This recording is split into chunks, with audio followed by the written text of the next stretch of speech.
বসে বসে ওয়াজ শুনে, কিন্তু এবছর দেখি মাত্র ওই জায়গায় 100 জন, 80 জন, কোনো জায়গায় 15-20 জন দেখা যায়। এইরকম বছর আমার জীবনে আমি কোনোদিন দেখি নাই। আল্লাহর রহমতে আমার বেলায় এরকম হয় নাই, আল্লাহ করার নাই, হয়তোবা আল্লাহ দয়া করেছে, আমার বেলায় এরকম হয় নাই। অনেক বড় বড় প্রোগ্রামে দেখেছি মানুষেরই নেই, মানুষের হলোটা কথা কি হইল?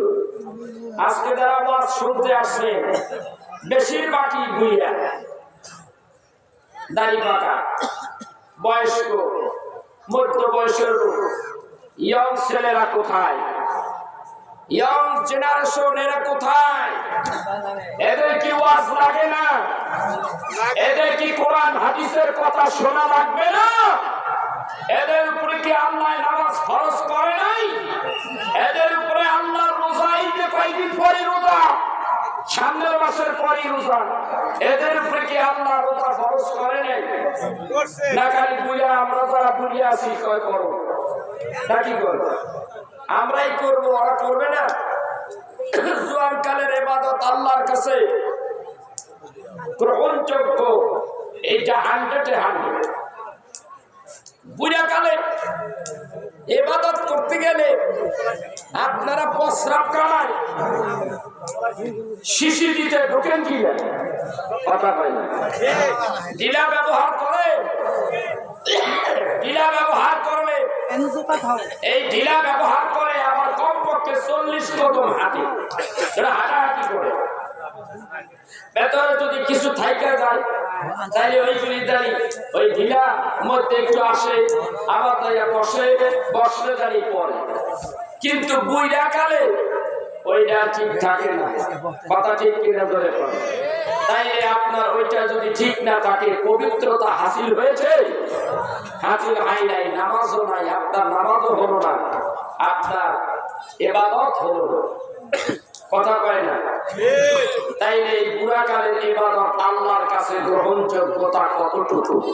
কথা বলেন, কথা বলেন।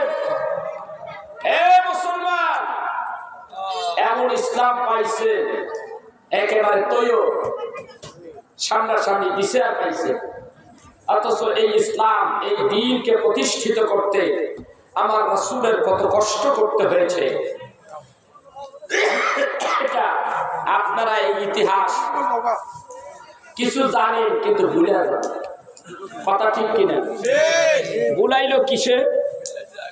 আপনারে আমারে এই কাজ থেকে ভুলাইলো কিসে? 1 নম্বর সমস্যা হলে বড়ার মোবাইল। প্রত্যেকটা ঘরের মধ্যে মোবাইল, এই মোবাইলে দেশটা শেষ করে আনছে।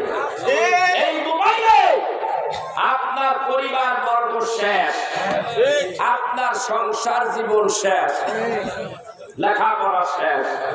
এই মোবাইলে আপনার শেষ করে ফেললো। এই মোবাইলের কারণে পরকীয়া বেশি, এই মোবাইলের কারণে লাভ স্টোরি বেশি, এই মোবাইলের কারণে লেখাপড়া শেষ, এই মোবাইলের কারণে আল্লাহ তাআলা তোমাকে সৃষ্টি করেছে কি কারণে, সেই কারণও তুমি জানতে পারলা না। এই মোবাইলে তোমার একেবারে এত নিকৃষ্ট করে ফেলেছে।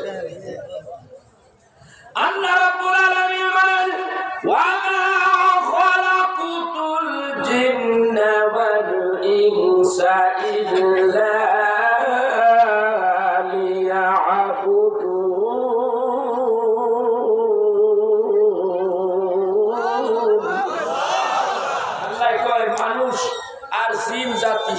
এই দুইটা বানাইছি আমি আমার একমাত্র আমার ইবাদত করার জন্য। কার ইবাদত করতে? আমরা কি করি? কতটুকু করি বলেন? আল্লাহ যদি এই যুগের মানুষগুলি মৃত্যুবরণ করার পরে এদের যদি হিসাব আল্লাহ তাআলা নেয়, জাররায় জাররায় হিসাব নেয়, আপনার মুক্তি পাওয়ার আশা আছে কি? নাই। কারণটা কি? আজকের থেকে 20 বছর 25 বছর আগে এর আমাদের একটা আশা আছে, কারণ সময় কাজে লাগাইছে, নামাজ পড়ছে, বক্তব্য তো নামাজ পড়েছে, ঠিক কিনা? মসজিদে আযান হয়েছে, নামাজে চলে গেছে। আর এখন মোবাইলের তাড়নায় মোবাইল চালাইতে চালাইতে নামাজ পড়ার টাইম নেই, ঠিক কিনা? ধরে কথা আল্লাহ কইল কি আর বান্দায় করে কি? এরপর বান্দায় জান্নাতে যাইতে চায়, সাহস তো কম না, ঠিক কিনা? সাহস তো কম না। আল্লাহ তাআলা বলেন, বান্দারে আমি তোমারে সৃষ্টি করেছি একমাত্র আমি আল্লাহ রাব্বুল আলামিনের গোলামি করার জন্য, আমি আল্লাহ তাআলার দাসত্ব করার জন্য। আল্লাহ তাআলা আপনাকে আমাকে দাসত্ব করার জন্য, আল্লাহর গোলামি করার জন্য সৃষ্টি করেছেন। কিন্তু জিজ্ঞাসা করতে চাই, আপনার আমার দ্বারা কি ওই রকম ইবাদত হচ্ছে কিনা? আগে ইবাদত করছেন, সময় গেছে, আরে মিয়া 5 ওয়াক্ত নামাজ পড়ছে, তারপর হয়তো এক দুই একক তো গেছে গা, সেটা ভিন্ন কথা। সময় অপচয় করেন নাই, আর সময় অপচয় করার একটু রেস্ট নিয়েছেন, ঘুমাইছেন, কিন্তু এই ঘুম আর রেস্ট এর মধ্যে কোনো গুনাহ হয় নাই, ঠিক কিনা? আমার কথা লোকে মিলে এলো। আর এখন 24 ঘন্টার ভিতরে 18 ঘন্টা মোবাইল টেপে, আর এই মোবাইলের মধ্যে যেই ধরনের সিনারি আসে, সব সিনারি হারামকে হালাল করে বলে, সব কিছু হারাম। এই মোবাইলের মধ্যে মাইয়া মানুষ আছে দেখি তো মোবাইল দেখে, কথা কয় না? যদি মাইয়া মানুষ না থাকে মোবাইলের মধ্যে, তাহলে মোবাইল দেখো কি? এই যুব সমাজ দেখো বাবা, আপনারা জোরে কর দেখতো না। মহিলারা আছে যেমনে হেমনে ফুরুত করে আইয়া মনে হয় আর সে আজিম তো 3টা পরিয়ে নামছে। আমারে কয় হুজুর এত আছে এইভাবে এত এত বলকে কি হয়েছি? ভালো সাইডটা দেখতে হয়, আমরা ভালো সাইড দেখতেছি, তাফসীর দেখতেছি ইন্টারনেট থেকে, হাদিস দেখতেছি ইন্টারনেট থেকে, নামাইছি পরে চাইয়া দিয়ে 3টা হুক ঠাপ করে রেখেছে, করতে দাঁড়িয়ে সামনে জানে। কথা কি ঠিক না বেঠিক? এই যুব সমাজ দিয়ে একটা থাকে তোরা কর বাবা, তার কথা ঠিক কিনা? ভালো একটা জিনিস দেখতেছি, দাম করে করতুম জানি 2টা পরিয়ে গেছে, আমি নাম করছি পরি, আর ওই পরি হলো ধ্বংসের পরি। কথা কয় না? কথা কয় না? আজকে পোলাপান 13 বছর হয়েছে, 14 বছর হয়েছে, প্রেম করছে না দেখা মহিলার লগে, কথা তো মহিলার মতোই, কিন্তু মহিলা যে ওই যে নাতি নানি এই খবর আছে, ওই মহিলা যে নাতি, অর্থে 2টা নাতি আছে, মাইয়ার ঘরে পোলার ঘরে, এই পোলায় ঘর জানে না, 14 বছর 15 বছরের পোলা না দেখে প্রেম করছে, প্রেম করতে করতে করতে করতে এমন অবস্থা হয়ে গেছে, বলে দেখা দেখি দেখা দিয়ে দেখতে দেখতে হাসায় যায়, আরে দাঁত দেখে ছোটটা দেখে ছোট তো লাগুন আইডিয়ে নামে না, বলে কথা দেখে কি হয়েছে? তুই যার লগে প্রেম করছে, আমি তো এই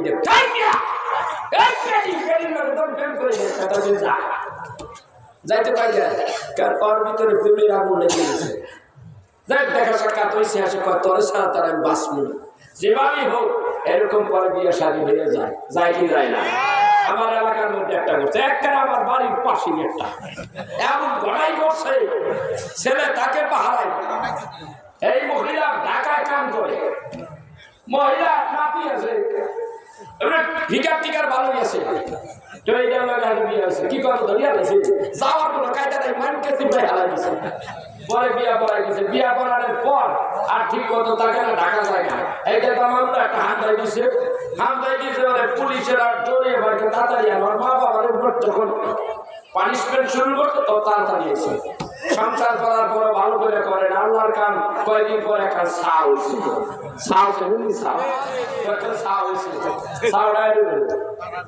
আমার মাদ্রাসায় আইয়া ঢুকে মাঝে মাঝে কয়েকজন ভর্তি করে নেন, আপনার নাতি, ওই নাতি আমার দরকার নেই, নাতি আমার পছন্দ হয় না, কারণ পিছনের ব্যাকগ্রাউন্ডটা ভালো না, চড়া একটু না, কথা কথা যাই হোক এইরকম ইতিহাস হচ্ছে বাংলাদেশে।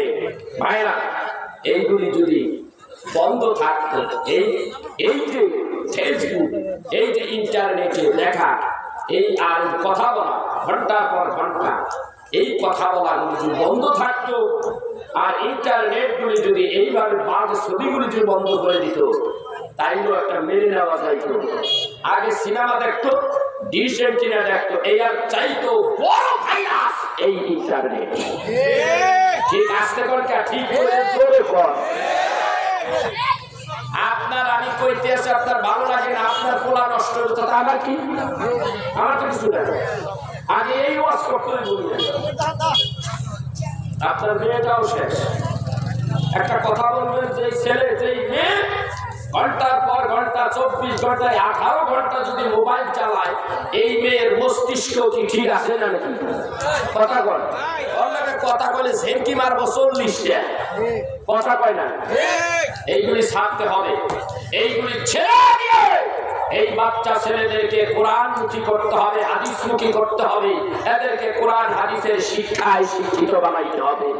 তবে এই জাতি আগামী জেনারেশন মুক্তির আশা করা যায়।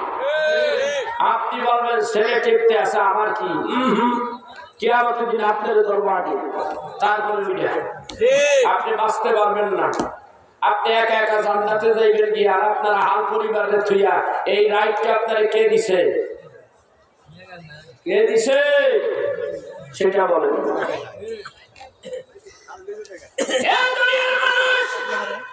আল্লাহর কথা তোমার ভালো লাগে না, রাসূলের কথা তোমার ভালো লাগে না, ইন্টারনেট তোমার ভালো লাগে, আর আমার আল্লাহর হাবিব দ্বীনের দাওয়াত দেওয়ার জন্য একেবারে পাগল হয়ে গেছে। কেননা এই মক্কা নগরে আমার আল্লাহর বান্দাগুলি আর আমার বংশের মানুষগুলি, আমার কওমের মানুষগুলি ধীরে ধীরে জাহান্নামী হয়ে যায়। আমি নবীজির কাছে ভালো লাগে না, আমার তো ভালো লাগে না। আমার আল্লাহ কয়ে দিছে হাবিব প্রচার করতে থাকে, হাবিব প্রচার করতেছে, নবুয়ত পাইলেন, নবুয়ত পাওয়ার পরে তিনি প্রচার করতেছেন, দ্বীনের দাওয়াত দিচ্ছে। কিন্তু যখন দ্বীনের দাওয়াত দিলেন, বাধা হইয়া দাঁড়াইল কে? প্রথম দাঁড়াইল কে? এইবার দেখুন ওয়াজ কতদিন ধরে হলো। প্রথম রাসূলের দ্বীনের দাওয়াত দিচ্ছেন, এর বাধা হইয়া দাঁড়াইল কে? প্রথম। জোরে কন না কেন? শরম লাগে? তাইলে জোরে কন, বেড়া বইছেন না বেড়ি বইছেন? জোরে কন, কে প্রথম এই বাধা হইয়া দাঁড়াইল? আবু জাহেল। আল্লাহ তাআলা নবী পয়গম্বর তিনি দাওয়াত দিতে লাগলেন, দাওয়াত দেয়, দাওয়াত দেয়, দাওয়াত দিতে দিতে আল্লাহ তাআলা ঘোষণা করলেন, হাবিব আপনি এইবার একটু কাম করেন, এইবার একটু দাওয়াত দেন। কোথায়? আপনার আত্মীয় স্বজন যারা আছে তাদেরকে দাওয়াত দেন। কে বললো? কথা কয় না, কে কইল? টাকা পাইছি 200, ওই যে কালকা আমার উপহার দিছে, এটার মধ্যে হলো রয়ে গেছে। মহান রব্বুল আলামিন বলেন, ওয়া আনজির আশিরাতাকাল আকরাবিন। আল্লাহু আকবার। আল্লাহ বললেন, হাবিব গো আপনি আপনার নিকট আত্মীয় যারা আছে তাদের কাছে দাওয়াত দেন। হাবিবুল্লাহ নবী দাওয়াত দিতে লাগলেন। কোথায় কোথায় দাওয়াত দিলেন? হুজুর আকরাম সাল্লাল্লাহু আলাইহি ওয়াসাল্লাম প্রথম দাওয়াতটা কোথা থেকে দিতে লাগলেন? আপনাদের কি কারো জানা আছে? কথা বলেন। এখানে হাজী সাহেব আছেন, দুই একজন হজ করছেন বা উমরা করছেন, এমন কেউ আছেন? হাত তোলেন দি। হ্যাঁ, কয়েকজন আছে। কয়টা বুড়ি আছে, এই বুড়িয়ারা সেটা বুঝবো না, আর এইসব বুড়িয়া তো আমার পছন্দই হয় না। বুড়ো হয়ে গেছে তো, কথা বলছেন না, কই ডাইনে যেতে জায়গা পায় বুড়িয়া। তারপরে একটু ওই বলে হজ করলেন, তোয়া করলেন, সাফা মারওয়া সাই করছেন না বাবা? কি করেন? সাইডে স্টার্ট করতে পাহাড় থেকে, সাফার থেকে। সাফা পাহাড়টা কাইটে এখন ছোট করে ফেলছে। এই সাফা পাহাড়ের কিনারে তখন বড় ছিল এই সাফা পাহাড়। এই সাফা পাহাড়ের কিনারে সমস্ত জ্ঞাতি গোষ্ঠী সবাইকে ডাকলেন, সবাইকে ডাকলেন। কে ডাকলো? আল্লাহর হাবিব। তার ডাকে সবাই সাড়া দিল। কেন সাড়া দিল? কারণ রাসূল সত্যবাদী। তারা বলেছেন যে রাসূল নবীর নাম মুহাম্মদ, তারা বলছে আল আমিন, আল আমিন মুহাম্মদ আল আমিন। সত্যবাদী রাসূল কোনোদিন মিথ্যা কথা বলে নাই। গভীর মনোযোগ, কোরআন থেকে প্লাস বুখারীর হাদিস থেকে আমি দলিল দিচ্ছি, ভালো করে খেয়াল করেন। আমার ভাই মাওলানা অধ্যক্ষ আব্দুল হাই সাহেব থাকলে ভালো হইতো। এটা আলেমানা ওয়াজ, আমি একটু সরলভাবে আপনাদেরকে কথাটা শোনাচ্ছি। সহিহ বুখারীর 4770 নম্বর হাদিস মিলাই নেবেন। কত নম্বর হাদিস? সহিহ বুখারীর 4770 নম্বর হাদিস। এই হাদিস শরীফে এসেছে হযরত রাসূল আরবি সাল্লাল্লাহু আলাইহি ওয়াসাল্লাম সবাইকে ডাকলেন। গভীর মনোযোগ, অত্যন্ত চমৎকার একটি আলোচনা। আল্লাহ তাআলা আমাকে করার তৌফিক দেন। হে আল্লাহ, এই জাতির জন্য আমাকে কিছু কথা বলার তুমি তৌফিক দাও, না হলে বলতে পারবো না। আমার ক্ষমতা দাও, জোরে বলি আমিন। আমার ভাইরা, তো এই হাদিসটার মধ্যে এই ঘটনাটা এইভাবে আনলেন, সব জাতি গোষ্ঠীর এক জায়গায় করলেন।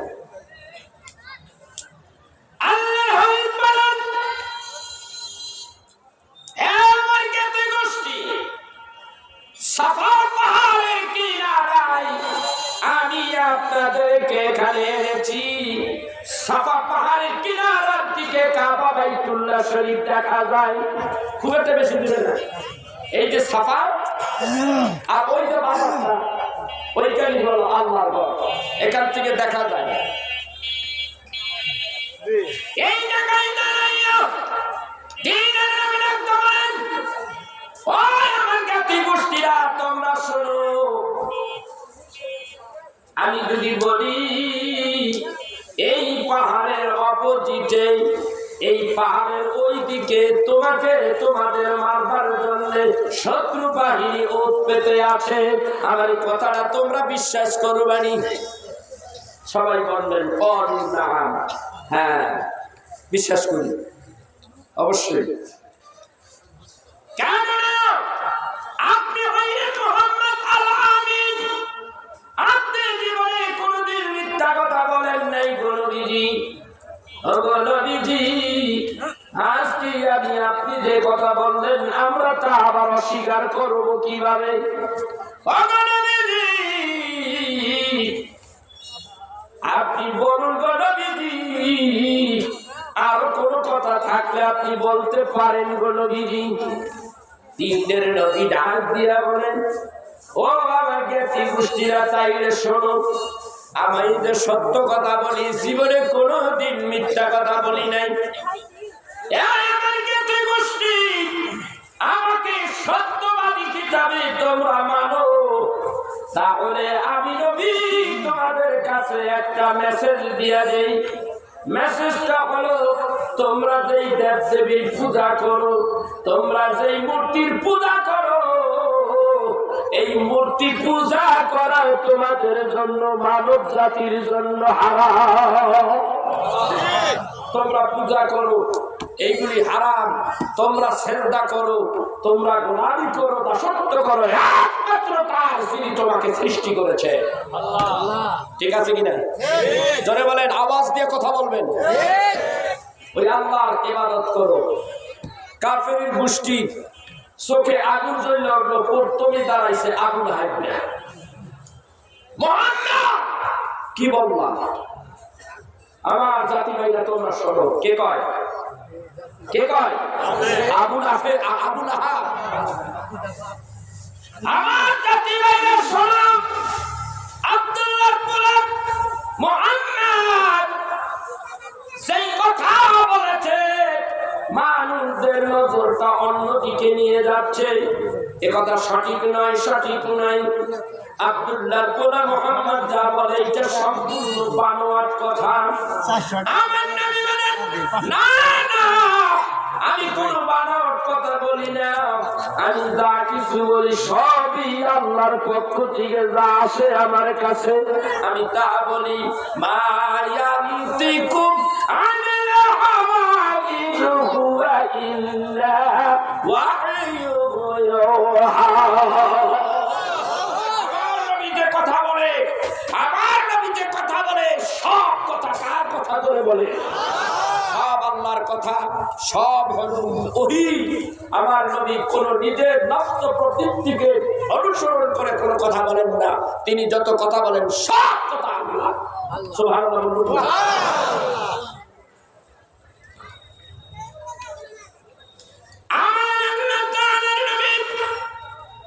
সব আল্লাহর কথা বলেন। মুহাম্মদ হারগিজ না গুফতা তা না গুফতা জিবরাইল। মুহাম্মদ হারগিজ না গুফতা তা না গুফতা জিবরাইল। জিবরাইল হারগিজ না গুফতা তা না গুফতা রাসূল। একটা কথা নিজে বানায়া বলেন আল্লাহ জিবরাইলকে বলে জিবরাইল রে এই কথাগুলি লইয়া আবার হাবিবের কাছে যাও। জিবরাইল আসিয়া হাবিবুল্লাহ নবীরে বলে হাবিব গো আপনি এই কথা বলেন কথাগুলি আল্লাহর। জিবরাইল কথা বললে নবী কথা কয়। জিবরাইল কথা না বলতে বললে আল্লাহর নবী কোনো কথা বলেন না।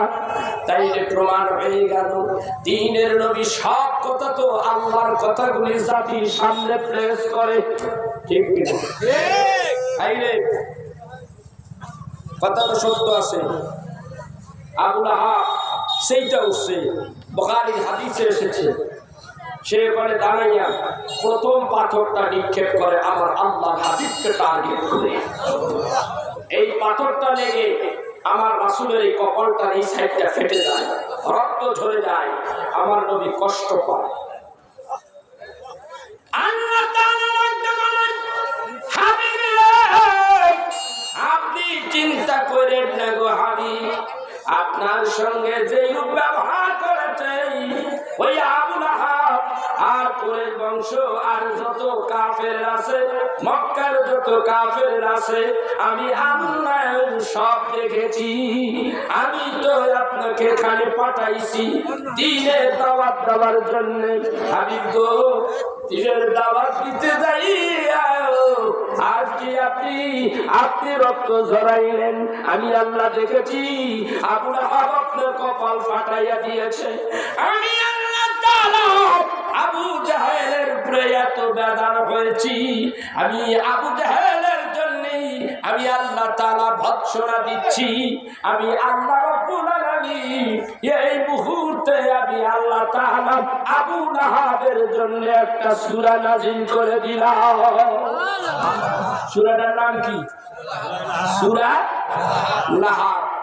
আল্লাহ বলে দিলেন জিবরাইল রে জলদি যা আমার হাবিবে দয়া বলে দে বিসমিল্লাহির রহমানির রহিম তাব্বাত ইয়াদা আবি লাহাব ওয়া তাব্বা মা আগনা আনহু মালুহু ওয়া মা কাসাব।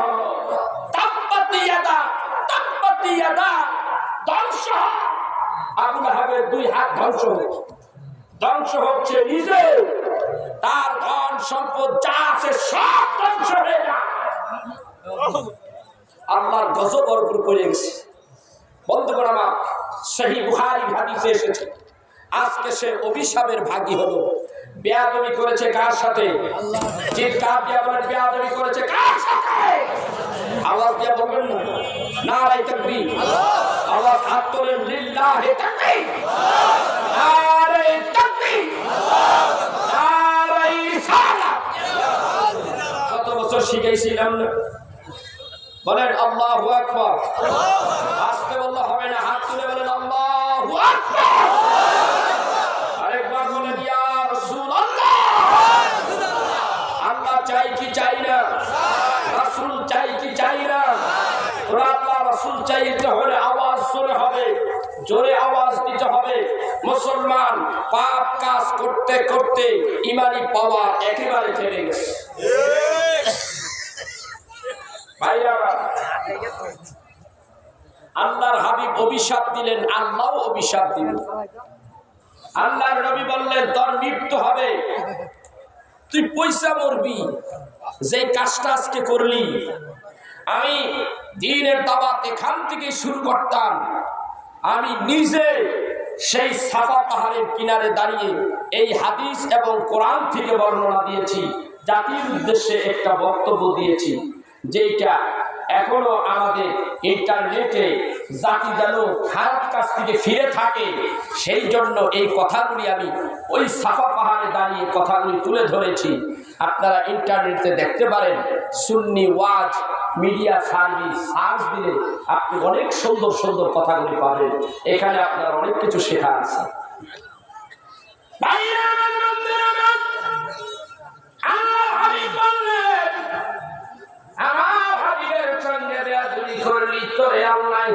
আল্লাহ এমন ভাবে অপদস্থ করলো, তোরে বাঘে খাইবো। এক বর্ণনা আছে তোরে বাঘে খাবে, তো বাঘে তো খাইছে। কেমনে বাঘে খাই? এক জায়গায় তাফসীরের কিতাবে আসছে, এই আল্লাহ হাত কোথা থেকে জানিয়ে আসতেছিল, অমনি বাঘে তারে ধাওয়া করে, বাঘের বয়সে পাহাড়ের উপরে উঠিয়া যায়। অনেক উঁচু পাহাড়ের উপরে দাঁড়িয়ে থাকে, বাঘ আর উপরে উঠে নেন, নিচের দিকেই বাঘ শুয়ে আছে। শুতে শুতে অনেক সময় ঘুমের বান ধরিয়ে রয়েছে, ঘুমের বান ধরিয়ে রয়েছে। কেনা এই বাঘ ওই করছে কি, ওখানে ঘন্টার পর ঘন্টা থাকতে পেটেও তো খিদা লাগছে, এই যে তুই দীক্ষা ঘুমিয়ে আসছে। আমি এই ফাঁকে বাকি ওর নাম সে পরে বাঘ হয় করে একটা কল্লার মধ্যে ধরিয়ে রয়েছে। আল্লাহর হাবিবের কথা সত্য হয়ে গেছে। অন্য বর্ণনায় আসে এই বাঘ পরে আহত করে ফালাই খেয়ে গেছে। এই বাঘের আহত অবস্থায় সে সুস্থ হয়। তার মৃত্যুটা কখন হয়, কিভাবে হয়? আল্লাহ তাআলা তার শরীরের মধ্যে পচন রোগ দিয়ে দিবে। কারে দিছে? এই আবু লাহাব। যেই আবু লাহাব আমার রাসূলের সাথে বেয়াদবি করেছে, তার জ্ঞাতি গোষ্ঠী দাইয়া দেখতেছে আবু লাহাব পচন রোগ। পচন রোগের একটা সীমা আছে, হয়তো এইখানটা কদ্দুর হয়েছে, বাড়িতে জায়গা দেওয়া যায়। এটা যখন বাড়তে বাড়তে অনেক বড় হয়ে গেছে, দুর্গন্ধ, এর আর বাড়িতে রাখিস না, পাশের ঘরে গোয়ালি করে জায়গা, ঠিক কিনা? ঘরে জায়গা দেওয়া যাবে না। যখন এটা আরো বাড়তে আছে, ঠিক কিনা? তো দেখো আবু লাহাবের গোটা দেহটা পছন্দ। এই আবু লাহাব আমার নবী কাবা বাইতুল্লাহ শরীফের কিনারে কোরআন তেলাওয়াত করত, আবু লাহাবের ভালো লাগতো না। এই আবু লাহাব আমার রাসূলের শানে চরম বেয়াদবি করেছে, আল্লাহ বরদাস্ত করে নেন।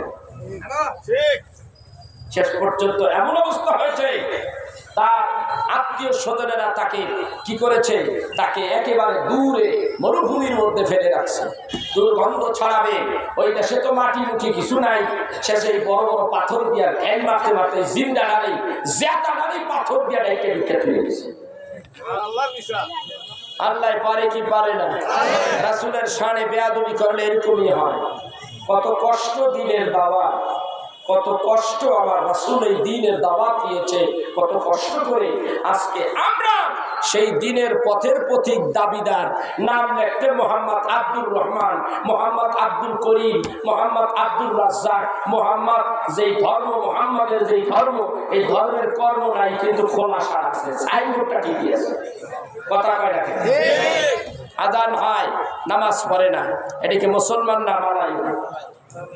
নামাজ পড়ে না যারা, এটা কি মুসলমান না মালায়ু? ওরা মালায়ু। যে নামাজ পড়ে না, নামাজ নাই যা, এটা মালায়ু ছাড়া আর কিছু না। আর যে নামাজ পড়ে সেই হলো মুসলমান, সেই হলো আল্লাহর প্রিয় বান্দা। ঠিক কিনা? আজান হয়, মুসলমান ঘাড় ঘুরাইয়া চলে যায় আরেক দিক, ঠিক কিনা? মুসলমান আজান দেয়, আশহাদু আল্লা ইলাহা ইল্লাল্লাহ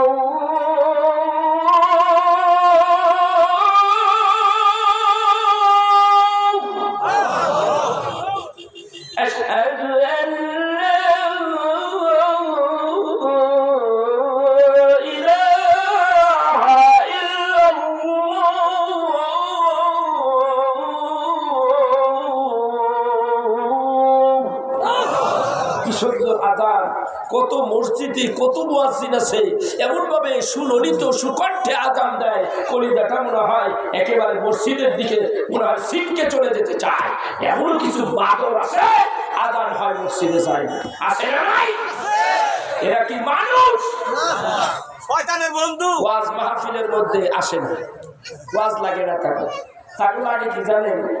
আল্লাহ না করুক এরকম একটা মঞ্চের মধ্যে দুইটারে খাড়া করাবেন, একটা হইল ফাড়া, আমি কই একটা পাড়া, আর একটা হলো ফাড়ি, একটা হলো সেমরি আর একটা হলো স্যামরা, একটা হলো সাউরা আর একটা হলো সাউরানি। এই দুইটারে খাড়া করাইবেন, তুই নিবি শরিয়াতের পাঠ, তুই নিবি মারেফতের পাঠ। হাতের মধ্যে আবার আছে জাহান্নামের খড়ি, আছে না নাই? আমি যে কথা বললাম কষ্ট লাগতেছে নাকি? কার কার কষ্ট লাগে হাত তোলেন, দেহি দেহি দেহি দেহি দেহি কারা কারা কষ্ট লাগে? হ্যাঁ, আই মেরে খাজান, আই মেরে খাজান, मैं बहुत दूर से आया, मेरे सुनी भर दो मोहम्मद नूर से, मेरे झूली भर दो। কথা তো ঠিক আছে, কিন্তু ওইটা লাগাইছিস কেন? ওইটা কিন্তু ভেদা পেয়েছিস না। কত সুন্দর নাতে রাসূল, কত সুন্দর হামদে বাড়ি তালা, এই যে আমরা গাই, ওরাও গাই, গাই আমরা ওইটা এখন কি আর ওইটা ঠিক আছে? হালাল পথে আছে কথা কয় না। আমি হেরা পর্বতে একেবারে সুরাই বইয়া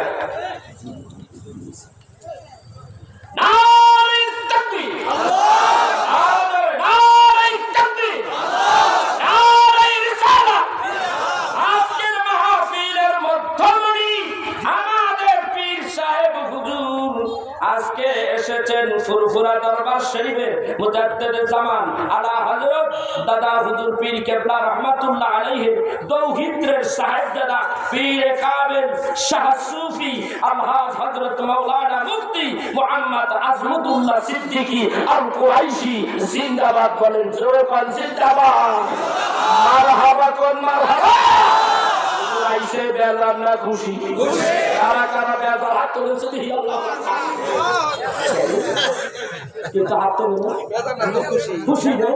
আল্লাহু আকবার। তাহলে বুঝা গেল ফুরফুরা শরীফের আওয়াজ এখানে এসেছে, আমরা খুশি না বেজার? এরা যদি এই দেশে না আসতো ধুতি পরে থাকা লাগবে, নামাজ চোখে দেখা লাগতো না, পেশাব কেমনে করতে হয় ওটাও শেখা লাগতো না, ওর পেশাব করে খাইতে না এইখানে ওইখানে এখানে কাজ করে আল্লাহু আকবার। আল্লাহ কইছে নামাজ পড়তে, আপনি নামাজ পড়তে গেছেন, আল্লাহু আকবার, ওই দাদা টপ টপ করতে আসে, ওই নামাজের 2 পয়সার দাম আছে না? এইখানে মুজাদ্দিদে জামান এই বাংলার জমিনে এসেছে, চট্টগ্রাম সারা বাংলাদেশ ওয়ার করেছে, এই দ্বীনের প্রচার করেছে। আমার এই বাবাজি মুজাদ্দিদে জামানের কিছু কথা আমি শুনলাম, কি বলেছে, এত বড় একজন আল্লাহর মুহাক্কিক উনি ছিলেন, মুজাদ্দিদ জামান ওই জামানার মুজাদ্দিদ ছিলেন। আজকে এই পর্যায়ক্রমে বছরের পরে বছর যাইতে যাইতে ধামাচামা পড়ে গেছে, ওই নাম আর কেউ দেয় না। পিছনের ইতিহাস ভুলে যাওয়া যাবে না, কথা কম লাগে। পিছনের ইতিহাস ভুলে গেলে আপনি শেষ। পিছের ইতিহাস সামনে আনতে হবে নিজেকে ঠিক রাখার জন্য, ঠিক না ঠিক? নিজেকে সংশোধন করতে হলে ফুরফুরার হুজুর কেবলা রাহমাতুল্লাহ আলাইহি মুজাদ্দিদে জামানকে সামনে আনতে হবে, তার ইতিহাস সামনে তুলে ধরতে হবে। কারণ আমরা তাদের আদর্শেই আদর্শিত হয়েছি, আর তারা তাদের আদর্শ ছিল লাকাদ কানা লাকুম ফি রাসূলিল্লাহি উসওয়াতুন হাসানাহ।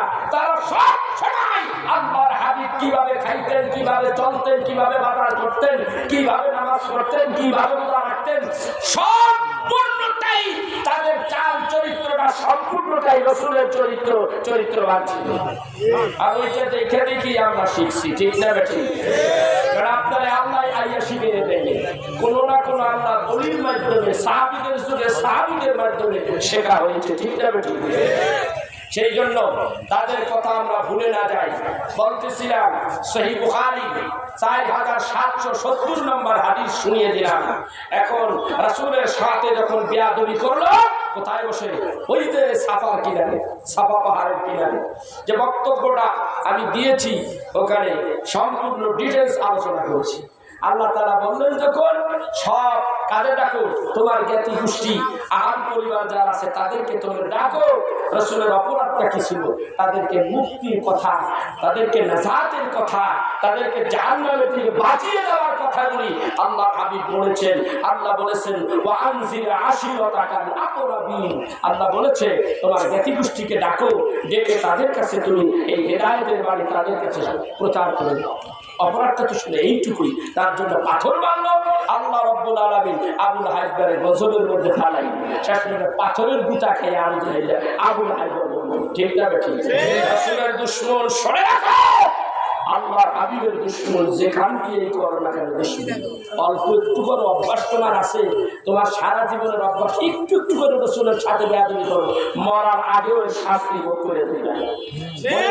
আমি বলে দিলাম, আমি মাওলানা এমএল অতিবুল কয়ে গেলাম, তোমার মৃত্যুর আগেও এর শাস্তি তোমার পাইতে হবে। সুন্দর মৃত্যু, ভালোভাবে দুনিয়ার থেকে যদি বিদায় হতে চাও, আল্লাহর বন্ধু হয়ে যদি বিদায় হয়ে যেতে চাও, আল্লাহর হাবিবকে শ্রদ্ধা করো, মহাব্বত করো, ভালোবাসা দাও, তাহলে তোমার মৃত্যুটা সুন্দর হবে। ঠিক না ঠিক? পৃথিবীর সব কিছুর চাইতে আমার হাবিবকে আমরা ভালোবাসি, এমনকি এই জানের চাইতে আমার হাবিবকে বেশি ভালোবাসি। আসল বলতেছিলাম হুজুর আকরাম সাল্লাল্লাহু আলাইহি সাল্লাম এইভাবে দাওয়াত দেন। আমার নবীর অপরাধ শুধু কোরআনের কথা, হাদিসের কথা শোনাবে। হাবিবুল্লাহ নবীকে বাড়ির থেকে ধরে নিয়ে গেল, প্রত্যেকে গুরুত্বপূর্ণ কথা মনে করেন। আমার হাবিব কোত্থেকে ধরলেন? রাত্রে পূর্ণিমার রাত, চন্দ্র তখন 14 তারিখের পূর্ণিমা, পুরা ঝকঝক করতেছে। হাবিবকে বাড়ি থেকে উঠিয়ে নিয়ে গেল। কোথায় বাড়ি? কাবা শরীফের অপোজিটে, পূর্ব সাইডে হাই রোডের পাশে পূর্ব দিকে জাবালে কুবাইস। এই একটা জাবালে কুবাইস এইভাবে আসছে, তার 3টা নামকরণ হয়েছে। এই জাবালে কুবাইসটা 3টা নামকরণ হয়েছে 3 স্পটে। প্রথমত কাবা বাইতুল্লাহর কিনার দিয়ে আপনি ঘুরে যখন পূর্ব দিকে আসবেন, আপনার পাশেই হাতের বামেই পড়বে মারওয়া পাহাড়। মারওয়া পাহাড়টা আপনার হাতের বামে পড়বে ভেতরে, সাই করতেছে হাদিয়া সাফা মারওয়া। আপনি আসবেন, আসলেই একটু আগাইলে হাতের ডাইনে উপরের দিকে চাইয়ে দেখবেন, তার আগেই আপনার নজরে পড়বে আমার রাসূলের ঘর, বাড়িটা মিলাদুন নবীর বাড়ি। ওটা দেখবেন, ওইটার ডাইন পাশে 2টা স্পট। এটা হলো এইদিকে নবীর বাড়ি, এরপরেই হলো আপনার কি জাবালে শাম, তারপরেই হলো জাবালে এই আপনার কি বলে, তারপরেই হলো শিহাবে আবু তালেব, যেখানে আমার রাসূল 2 থেকে 3 বছর জেল খাটছেন। আপনি দিনের জন্য, ধর্মের জন্য কতটুকু, কোথায় কতটুকু কি করছেন উল্লেখযোগ্য আমাকে একটু বলেন তো দেখি। আর আমার জিগাইলে আমি 2টা উপমা দেবো, 2টা উদাহরণ দেবো। 1 নম্বর, এই ময়দানে কন্ট্যাক্ট ছাড়া ঘন্টার পরে ঘন্টা কথা বলে যাচ্ছি, কষ্ট করতেছি। 2 নম্বর কথা, আমাকে 3 বার উঠে নিয়ে গেছে। আমি এতদিন বলি নাই, আজকে বলি, 3 বার রাত্রিবেলা আমাকে তুলে নিয়ে গেছে, আমাকে মেরে ফেলবে। বিরাট একটা ইতিহাস। আল্লাহ তাআলা আমাকে বাঁচাইছে। এই কোরআনের কথা, হাদিসের কথা বলতেছে, তাহলে আমার সুন্নত আদায় হয়েছে। আমি মনে করি আপনি কি করেছেন বলেন?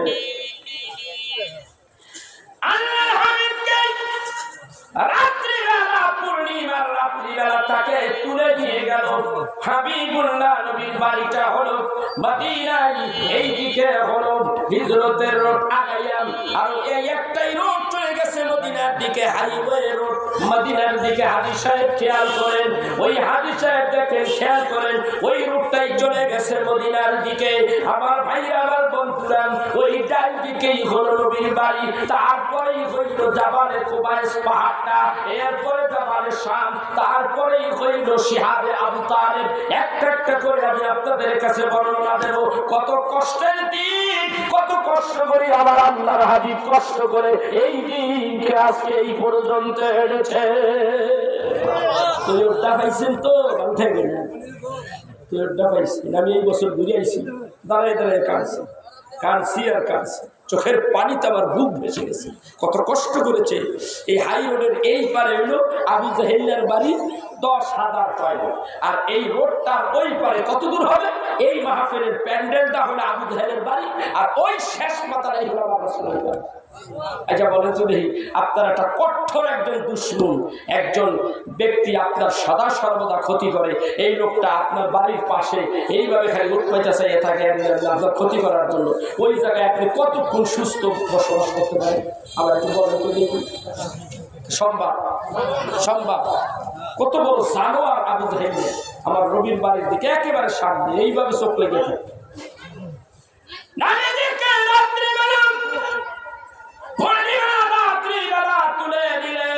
নিতে নিতে নিতে নিতে জামারে শামস পাহাড়ের চূড়ায় নিয়ে গেল।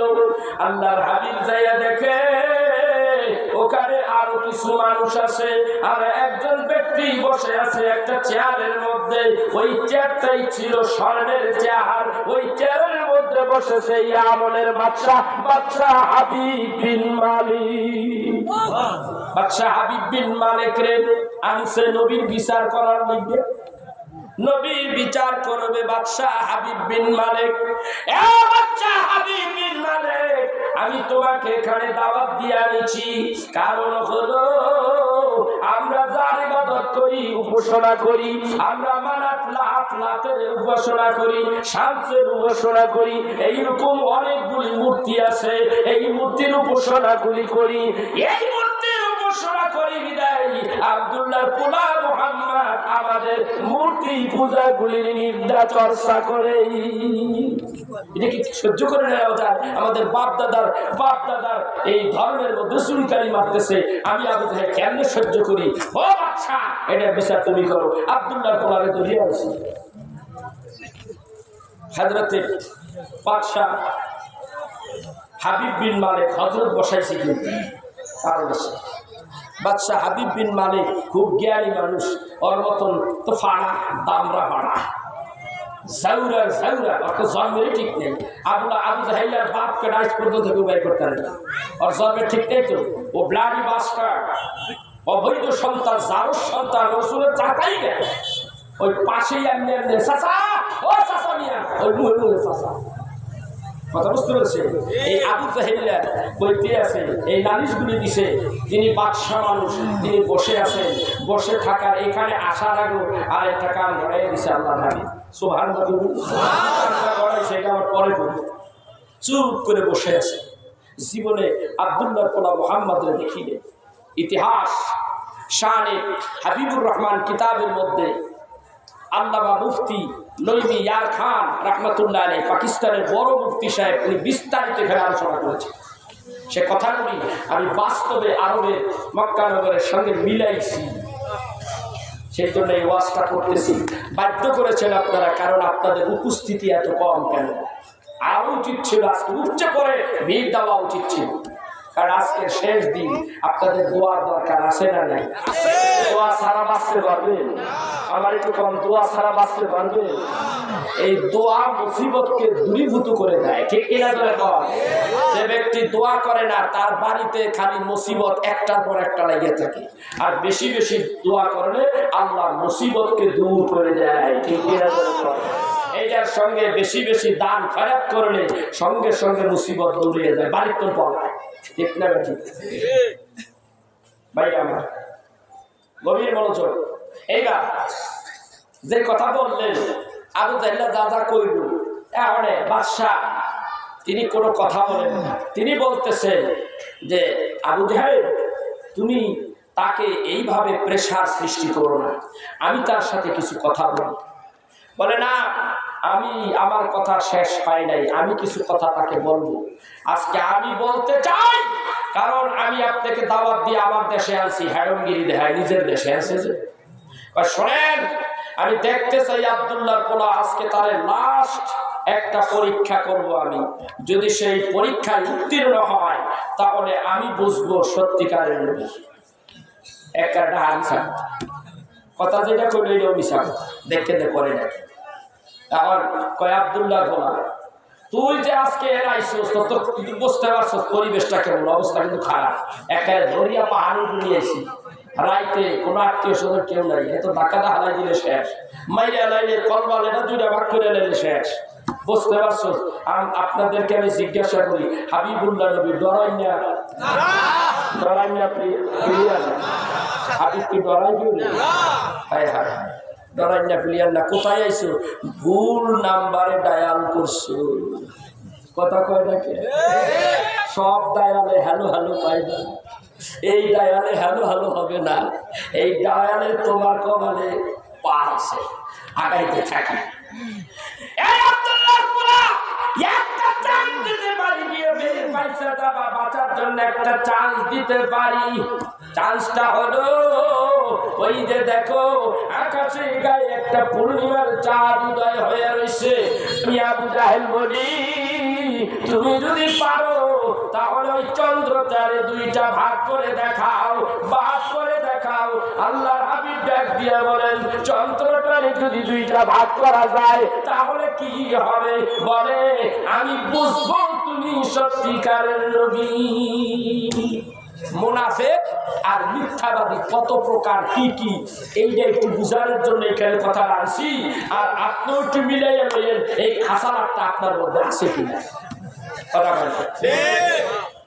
এখন এটা একটা অজনবী কারবার। আবু জাহেল মনে মনে করে এই হালে মুহাম্মাদের কোনো কাম নাই, কারণ মুহাম্মদ সাল্লাল্লাহু আলাইহি ওয়াসাল্লাম তিনি সব জায়গায় জাদুগিরি করতেন, কিন্তু আকাশের গায়ে এটা সম্ভব। তুই তো চেনস না আমার আল্লাহর হাবিব কেমন মানুষ, কেমন ব্যক্তি, তুই ব্যক্তিটা তো চেনস না, তিনি তো আল্লাহর রাসূল। সারা পৃথিবীর মধ্যে রাসূলদের মধ্যে ওয়ান পিস, কয় পিস? কথা কয় না, কয় পিস? যাকে আল্লাহ বলেছেন যিনি হলেন সিরাজাম মুনিরা, যার সাথে আল্লাহ বলেছে ইন্নাকা লাআলা খুলুকিন আযীম। আল্লাহ হাউজিং বানাইছে আমার হাবিবকে, কাউকে বানাই নাই। আমার হাবিব তো আমার বন্ধু, তো আমি হইলাম হাউজিং, আমি হইলাম সুবহানা রাব্বিয়াল আযীম। আর আমার হাবিবকে ক্যারেক্টারের দিকে, আমার হাবিবের চরিত্রের তার দিকে আমি আমার হাবিবকে বানাইছি আযীম। ইন্নাকা লাআলা খুলুকিন আযীম। পৃথিবীর মধ্যে শ্রেষ্ঠ চরিত্রের চরিত্রবান হলেন আপনি, মুহাম্মদুর রাসূলুল্লাহ সাল্লাল্লাহু আলাইহি ওয়াসাল্লাম। আপনার সাথে কার তুলনা হয় না। আপনি হইলেন আমার হাবিব। পৃথিবীর কোন নবীকে আমি হাবিবুল্লাহ বলি না। সেই নবীরে নিয়ে বার্গেনিং করো, দেহি বার্গেনিং কি করে? আচ্ছা, আপনাদের কাছে একটা কথা বলি, আমার দিয়ে মনে করেন আমার যদি কয় হুজুর এই রাস্তাটা ধইয়ে এই পাশে নিয়ে, আমরা এই টাঙ্গাইল ডিস্ট্রিক্টে যত মানুষ আছে সব মানুষ আপনার কাছে এক ডাকে মুড়ি হয়ে যাবে।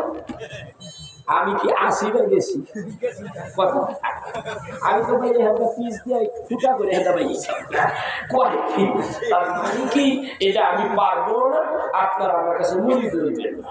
বিষয়টা আমার জন্য এরকম হতে পারে, হাবিবের জন্য নয়। ঠিক কিনা? জন্য হাবিবুল্লাহ নবী, তুই তো চিনিস নাই আমার হাবিব।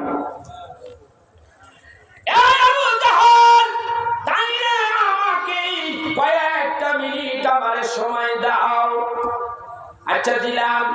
তিনি আল্লাহর হাবিব 2 রাকাত নামাজের নিয়ত করে আল্লাহর দরবারে সিজদায় পড়ে গেলেন। সিজদায় পড়ে এইবার নামাজ কমপ্লিট করে 2টা হাত তুলিয়া আল্লাহর দরবারে ডাক দিয়ে বলেন, আল্লাহ রে, ওগো আমার আল্লাহ, আবু জাহেল এটা কি কয়? আমি কেমন করে চন্দ্র 2 ভাগ করবো? আল্লাহ গো, এটা কেমন করে সম্ভব? জমিনে যাও, আমার বন্ধুরে যাইয়া খবর কর, আমি চন্দ্রে হুকুম দিয়া দিছি আমার হাবিবুল্লাহ নবী কিছু সময়ের জন্য চন্দ্রে যা বলবে তাই হয়ে যাবে। আঙ্গুল উঁচা করলেন, কি করছে? আঙ্গুল উঁচা করলো, 2টা ভাগ হয়ে গেল। আল্লাহু আকবার বলুন। হাদিস বুখারীতে 4খানা হাদিস আছে, 2টা হাদিস আছে হযরতে আব্দুল্লাহ বিন মাসউদ থেকে, 2টা হাদিস, আর 2টা হাদিস আছে হযরতে আনাস বিন মালিক রাদিয়াল্লাহু তাআলা আনহু থেকে হাদিস এসেছে, ওনারা বলেন যখন যাত্রা দুইটা ভাগ হলো, একটা খণ্ড চলে গেল জাবালে কুবাইস পাহাড়ের ওই দিকে পূর্ব দিকে পড়ে গেল, আর আরেকটা হলো কোরআন নাজিলের পাহাড় যেটা হেরাধা ওই পাহাড়ের অপোজিটে পড়ে গেল। সুবহানাল্লাহ। মাঝখান দিয়া দুই সাদের দুইটা টুকরার মাঝখান দিয়া জাবালে কুবাইস দেখি, ওইখানে যারা কয় জাবালে কুবাইস দেখি, ওইখানে যারা কয় আমরা দুইটার মাঝখানটা দেখি জাবালে নূর। সুবহানাল্লাহ বলবেন না? মিলাই না ওখানে যাই এটা মিলাইছি, এতকাল তো পড়িয়া এখন এটা ম্যাচ করছি, ঠিক আছে কিনা? হ্যাঁ ঠিক আছে।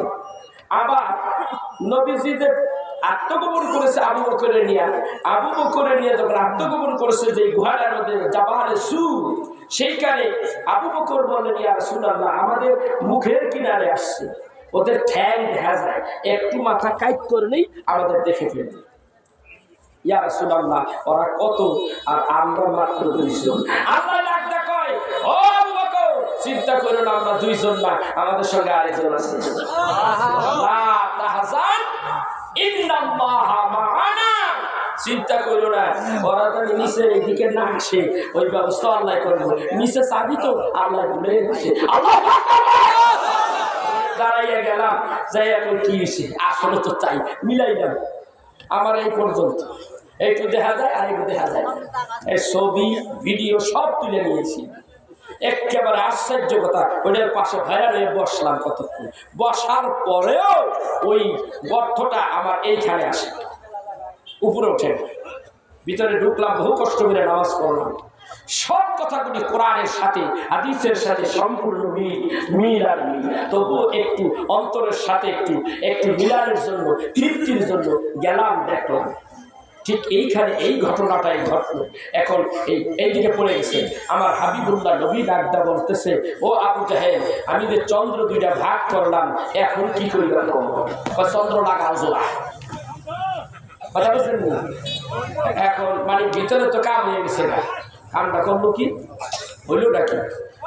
কইতাছে টাইম পাস করতেছে, একটা চন্দ্র লাগাও, চন্দ্রনে অর্ডার করলেন 2টা হাত দিয়া এইভাবে সার করলেন, চন্দ্র 2 ভাগ হয়ে গেছে। এ কথা সত্য কি না মিথ্যা? ধরে বলেন, জয় বলেন, সত্য না মিথ্যা?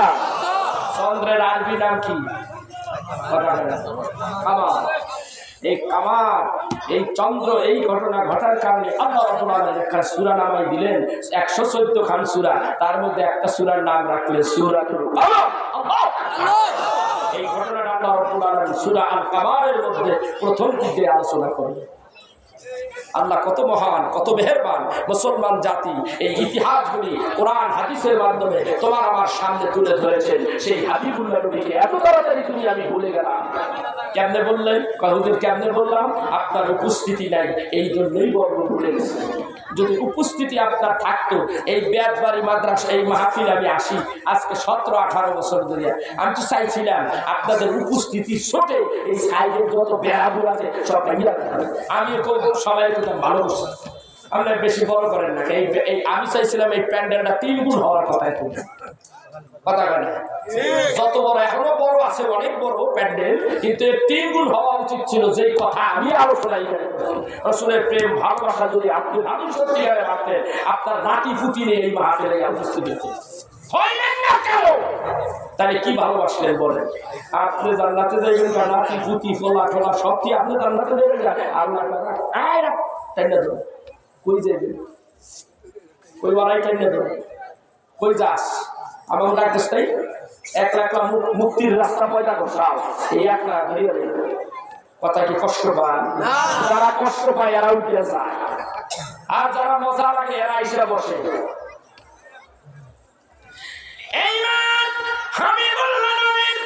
এই চন্দ্র 2 ভাগ করেছে, এইটা সত্য, কোরআনে আছে, হাদিসে আছে, এইটাও সত্য, আবার বাস্তবে এইটা সত্য।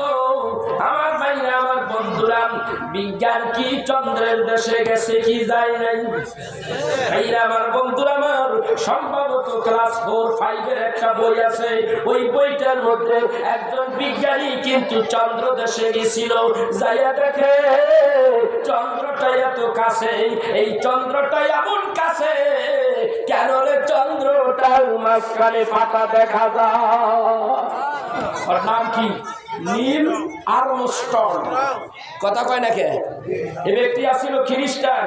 এ ব্যক্তি এটা দেখা কয় এরকম দেখে আসলাম যখন বা পৃথিবীতে নেমে আসলো, বলে আমি এরকম দেখে আসলাম, এটা এরকম কেন? বলে মুসলমানের নবী একথা বলে গেছে, কোরআনে আছে, হাদিসে আছে, মুসলমানেরা জানে। মুসলমান আলেমদের সাথে কথা বললো, এই ঘটনাটা এরকম দেখে আসলাম। কি ঘটনাটা কি? বলে আমার হাবিব আঙ্গুল দিয়া চন্দ্রের 2 ভাগ করছে। বলে বেশক সত্য বলেছো, আমার তাই করে আল্লাহ এই মুহূর্তে কলেমা পড়ে মুসলমান হয়ে গেলাম। আল্লাহু আকবার। নবীজির এই সমস্ত মুজিজা দেখে কাফেরের গোষ্ঠীরা প্রতিদিন পৃথিবীতে কোনো না কোনো জায়গায় কাফেরের গোষ্ঠীরা মুসলমান হয়ে যাচ্ছে নবীর মুজিজা দেখে। আর তুমি আমি মুসলমান হইয়া নামাজ পড়িয়া, তুমি আমি মুসলমান হইয়া কোরআন সুন্নাহর মাহফিলে আসি না, তোমার আবার উপস্থিতি কম। তুমি বিচার করো কও সদর ঘাটের নৌকার মতো পার হইয়া জান্নাতে যাবো গা। জান্নাতি হসুরবাড়ির বুয়াই কর নাকি?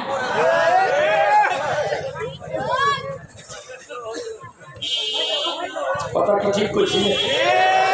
ঠিক করলেই কি আমি সত্য কথা। ভালো লাগলে ভালো, না লাগবে নেই। আমার কি, আমি তো আত্মীয় করতে আসি। আপনার ছেলের সাথে আমার ভাইয়া বিয়ে দিতে চাই নাই, আপনার ভাইয়া আমার সোনা বিয়ে দিতে নাই। কোরআনের কথা কোরআনের মতোই হবে, হাদিসের কথা হাদিসের মতো হবে, আল্লাহর কথা আল্লাহর মতোই হবে, রাসূলের কথা রাসূলের মতোই হবে। ঠিক না? পরিবারে ঠিক সেদিক হতে পারে না। কথাগুলি আমাদের পরিষ্কার জানতে হবে, আমল করতে হবে। আর সবার আগে আল্লাহর ভালোবাসা, রাসূলের ভালোবাসা অন্তরের মধ্যে থাকতে হবে। ঠিক না? ঠিক। এই ভালোবাসা না থাকলে তাদের কথার ভালোবাসা জীবনের ভিতরে থাকবে না। কথা বলেন না? আমার নাতিরে, পোলার ঘরের মাইয়ার ঘরের নাতিরে যদি ভালোবাসি, একবার যদি ভালোবাসি সেই ভালো, তাই পোলার ঘরের নাতির ঘরের মাইয়ার ঘরে যে ওরা যা করবো আমি শুনবো কি শুনবো না? আমার পাগল বানিয়ে দিছে। কথা বলে আমার কি করছে? পাগল বানাই হালাইছে। পাগল হয়ে গেছি। আমার নাতিরে না দেখলে ভালো থাকে, মাইয়ার ঘরে পোলার ঘরে নাতি নাতনি না দেখলে ভালো থাকে না। ওরা যা করে তাই। ওদের প্রেম আমার অন্তরে আছে।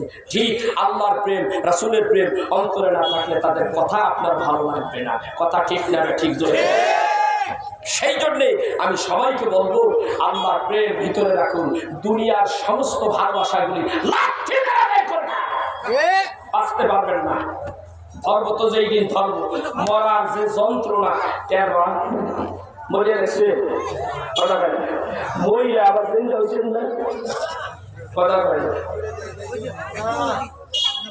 একবার জিবরাইল আলাইহিস সালাতু ওয়াস সালাম, আজরাইল আলাইহিস সালাতু ওয়াস সালাম হযরত খলিল হযরত ইব্রাহিম আলাইহিস সালাতু ওয়াস সালামের সামনে এসে আইয়া সালাম দিয়ে খাড়াইছে। কয় তোমার লগে আমার এত বন্ধুত্ব, আচ্ছা তুমি মানুষদের রূহ কবজ করো? বলে হ্যাঁ। তা দোস্ত আমার রূহে একটু কবজ করতে। না না কবজ, আপনার তো হায়াত আছে এখন। আপনার হায়াত আছে, আপনার আমি মারবো কেন? আর একবার রূহ কবজ করতে হলে মাইয়িত হয়ে যাবেন, আর জিন্দা হওয়ার সম্ভাবনা নেই। কয় না একটা বারই করো, আমি আল্লাহর সাথে কথা করি, আল্লাহ আমাকে কন্ট্যাক্ট হয়ে গেছে, ঠিক আছে একবার মরি আবার জিন্দা হইবে। ইতিহাস এগুলি তোমার আমার দ্বারা সম্ভব না, পয়গম্বরদের দ্বারা সম্ভব। বলতেছে আমার রূহটা কবজ করো, করার পরে আমার আবার রূহটা ফিরিয়ে দিও। আল্লাহ কইয়ে দিছে জিবরাইলে, আল্লাহ জিবরাইলকে কইয়ে দিছে জিবরাইল তুই যা আমার খলিলকে কর আর আজরাইলকে যাইয়া কর রূহটা কবজ করতে। আর আল্লাহ ফাঁকটা জিগায় বন্ধু তুমি রূহ কবজ করতে এমনি মরতে মনে চাই কে? কয় আল্লাহ রে আমি মৃত্যুর স্বাদটা একটু চাকতে চাই, কেমন লাগে। তার রূহ কবজ করা হলো। রূহ কবজ করার পরে আবার রূহ ফিরে দেওয়া হলো। হযরতে ইব্রাহিম আলাইহিস সালামকে জিজ্ঞাসা করা হলো যে খলিল, আল্লাহর খলিল মৃত্যুর যন্ত্রণা কেমন? আল্লাহর খলিল ঠাক করে দাঁড়ানো অবস্থাতে পড়ে গেলেন। ডাক দিয়ে কয় আস, এটা কেমন মৃত্যু, কেমন যন্ত্রণা, আমি কিভাবে বুঝাবো? আল্লাহর খলিল জীবনে আর হাসে নেই। এই মৃত্যুর কথা সবসময় তার স্মরণ হইত, এই মৃত্যুর কথা সবসময় তার স্মরণ হইত।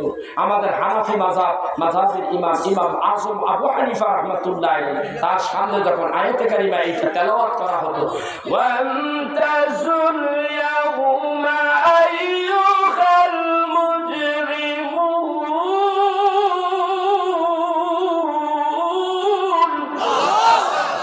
আয়াত তেলাওয়াত জন্য আল্লাহর বন্ধু হযরতে ইমাম আজম আবু হানিফা রাহমাতুল্লাহ আলাইহি জমিনের মধ্যে 3 থেকে 4 ঘন্টা পর্যন্ত বেহুশ হয়ে থাকতো, হুশ থাকতো না।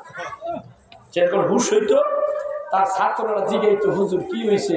বলে আল্লাহ তাআলা ঘোষণা করেছে হাসরবাসী জান্নাতি জাহান্নামীরা অপরাধী আর পুণ্যবান তোমরা আলাদা হয়ে যাও। তো এখানে আপনার কি হলো? আল্লাহ যদি আমি আবু হানিফারে যদি কয় তুমি ওই জাহান্নামী ওই দলের মধ্যে চলে যাও, এই ভয়ে আমি কান্দি। আপনি এত মানুষ, সেও তো মানুষ, কি অবস্থা?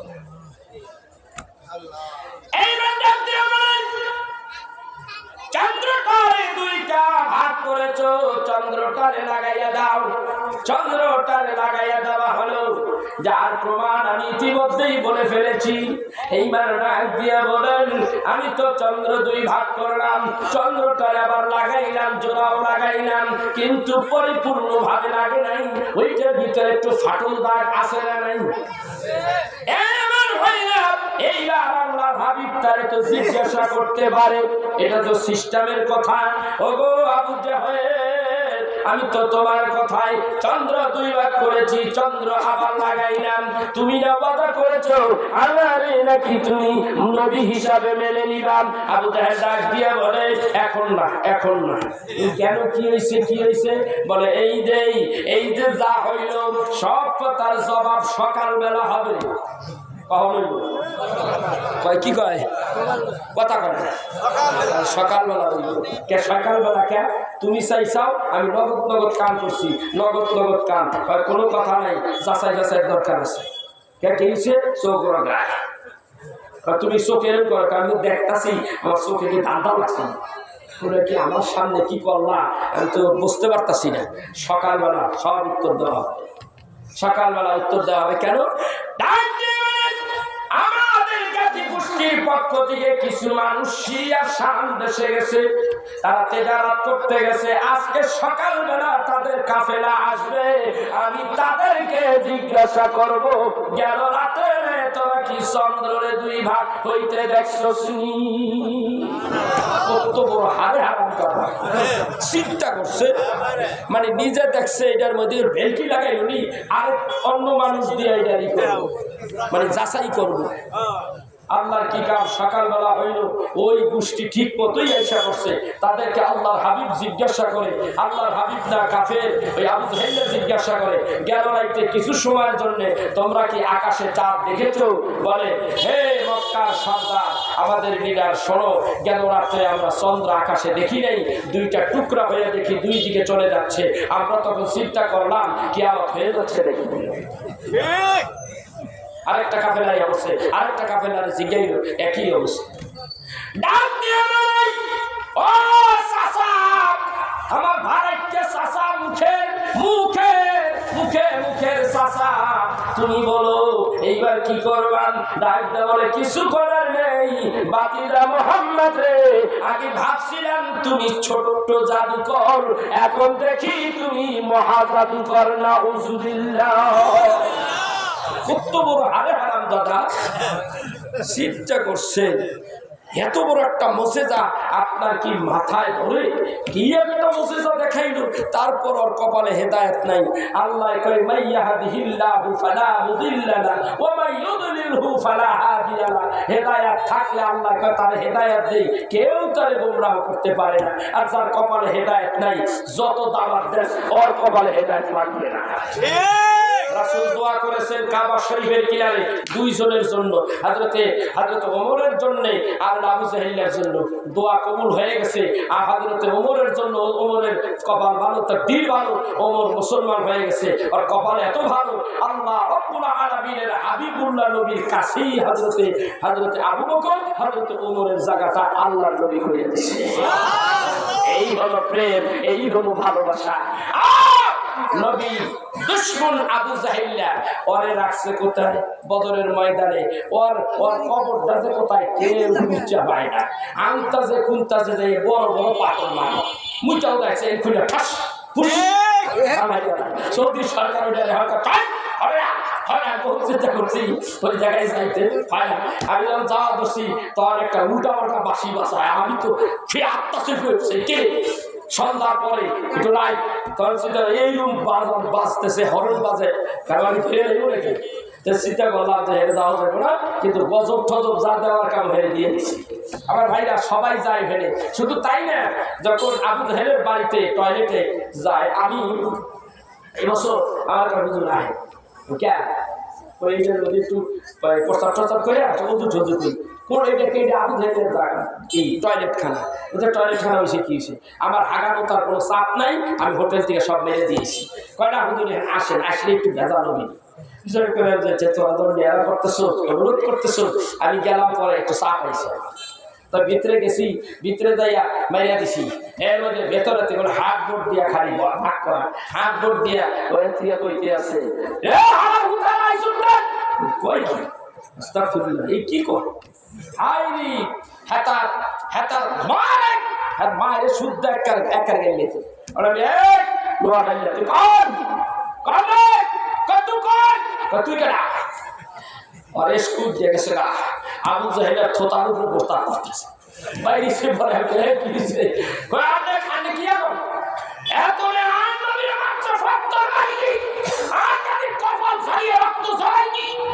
আমার নবীর পাত্র ভাইয়া কপাল দা রক্ত ধরাইছে আপনি জানেন না মানে স্কুল দিয়ে গেছে মাথা ঠিক থাকে না হেরে গেলে এখন আপনার ওয়াশরুম আছে তো ওখানে আবার অজু করার ব্যবস্থা দূর বেলা হেঁটে অজু করে কিনা এক জাগরা পরিমাণ উপকার আমি এখান থেকে নেব না পারলে আমি হেঁটে মুখে ছুঁয়ে যাবো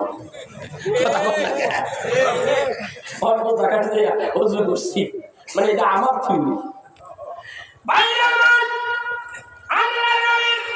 প্রেম ভালোবাসা আল্লাহর নবীর মহব্বত যদি অন্তরে থাকে তোমার হাসর নসর হযরতে আবু বকরের সঙ্গে হতে পারে তোমার শ্রদ্ধা ভালোবাসা আবু বকরের মতো হতে পারে আর নবীর শানে যদি বেয়াদবি করো তোমার শানে আবু জাহেলের মতো লানত বসতে পারে ঠিক না বেঠি চিন্তা করিয়া কথা কইব এখনকার যুগের কিছু মোল্লারা বেরিয়েছে ইয়া বড় দাড়ি দেখতে কি ফেরেশতার না মনে হয় আকাশ থেকে ফেরেশতা নেমে আসে ইয়া বড় পারবে মানে পাগল একবারে ঘুমটা ঘাঁটি দিয়া বলে আল্লাহ মানলেই তো যথেষ্ট নবীর দরকার নেই কোথায় আছে আমার নবীরে মানা যাবে না কোথায় আছে আমার নবীরে যে মানে না আল্লাহর কোরআনে বলে তার জায়গা হলো জাহান্নাম আমার কাছে অনেক দলিল আছে অনেক দলিল আছে অনেক দলিল কোরআনের দলিল সেই নবী উম্মাত হইছি খুশি না বেজা জোরে কোন খুশি না বেজা এই জন্যই আমি সেই জাবালে সুরে বসে একখানা গজল লিখেছি আমার আপনি যদি শোনেন অবাক হয়ে যাবেন আপনি একটু মিলিয়ে নেন আপনি পারলে আমার সাথে বলেন আমি ধন্য হব রাসূল তোমাকে পেয়ে বলেন আমি ধন্য হব রাসূল তোমাকে পেয়ে আমি আরো ধন্য হলাম তোমার উম্মত হয়ে আমি ধন্য হব রাসূল তোমাকে পেয়ে কি কথা বল লাগে ঠিক কি না আমি রাসূলকে পাইছি সব নবীরা দোয়া করতে তারা নবীর উম্মত হতে পারে নাই আমার দরখাস্ত করতে হয় নাই কোনো রিকোয়েশন অ্যাপ্লিকেশনও করতে হয় নাই বিনা দরখাস্ত ওই নবীর উম্মত বানাইছে খুশি না বেজা খুশি সেই জন্য আমি বলি আমার সাথে বলেন আমি ধন্য হব রাসূল তোমাকে পেয়ে সবাই কর আর একটা গান শুনো ওই গান গাওয়া লাগবে ওই শরীয়তার মানে কথা বলছেন ওইটা দিই বেলায় মাশাআল্লাহ ওইটা যদি হেল হইল নি কোন রকম জায়েজ ফতুয়া দিয়ে যদি আনতে পারতো এত খুন কত মারামারি হইতো কেন মারামারি হলো কে প্যান্ডেল এত ছোট করছে কে আমাকে জায়গা হয় না কথা বলে না তাহলে কর্তৃপক্ষ করতো কি সব ফালাইতে চলে যেত চলাচালা ঠিক না ঠিক কোরআন ভালো লাগে না রাসূল ভালো লাগে না আল্লাহ ভালো লাগে না ভালো লাগে ওই গান গানের মধ্যে মজা আছে নাকি বলে হ্যাঁ আমার সাথে এই গান কর এই গান বলা যাবে একটা মুখ বেকা আপনি বন্ধ রাখতে পারবেন না আল্লাহরে জানান আল্লাহ আমার আপনার হাবিব রে ভাই আমি খুশি খুশি না বেদান খুশি সবাই বলেন আমি ধন্য হব রাসূল তোমাকে পেয়ে আমি আরো ধন্য হলাম তোমার উম্মত হয়ে আমি তোমাকে এই ধরে আমি ধন্য গো রাসূল তোমাকে মাশাআল্লাহ কইতেছে আমি ধন্য গো রাসূল তোমাকে 18,000 মাখলুক বানাইলো আল্লাহ তাহার ভিতর সৃষ্টি ছিলাম উম্মত নবী তোমারই বেলায় ঠিক আছে আমরা সৃষ্টি সেরা ঠিক কি না কুনতুম খায়রা উম্মাতিন উখরিজাত লিন-নাস আমরাই শ্রেষ্ঠ জাতি আমরা কারণ আমরা রাসূলের উম্মত ঠিক না ঠিক এই জন্য বলি 18,000 মাখলুক বানাইলো আল্লাহ তাহার ভিতর সৃষ্টি সেরা উম্মত নবীজির বেলায় আমরা কত ভাগ্যবান তোমার উম্মত হয়ে আমি ধন্য গো রাসূল তোমাকে পেয়ে বলুন আমি ধন্য গো রাসূল তোমাকে পেয়ে আমি আরো ধন্য হলাম তোমার উম্মত হয়ে আমি ধন্য গো রাসূল তোমাকে সব নবীদের নবী তুমি তুমি নবীর সেরা ঠিক আছে সব নবীদের নবী তুমি তুমি নবীর সেরা এই দুনিয়ায় শ্রেষ্ঠ উম্মত হয়েছি মোরা আল্লাহু আকবার সব নবীদের নবী তুমি তুমি নবীর সেরা এই দুনিয়ায় শ্রেষ্ঠ উম্মত হয়েছি মোরা আমার জীবন ধন্য হবে মদিনায় গেলে আমি ধন্য গো রাসূল তোমাকে পেয়ে বলেন আমি ধন্য গো রাসূল তোমাকে আমি আরো ধন্য হলাম তোমার উম্মত হয়ে আমি ধন্য গো রাসূল তোমাকে আমি সব নিয়ামত পেয়েছি তোমার কারণে তাই তো গুণগান গাই নবী তোমারই শানে আমি সব নিয়ামত পেয়েছি তোমার কারণে তাই তো গুণগান গাই নবী তোমারই শানে আল্লাহর পরে গাইব তোমার গুণগান মুহাব্বত নিয়ে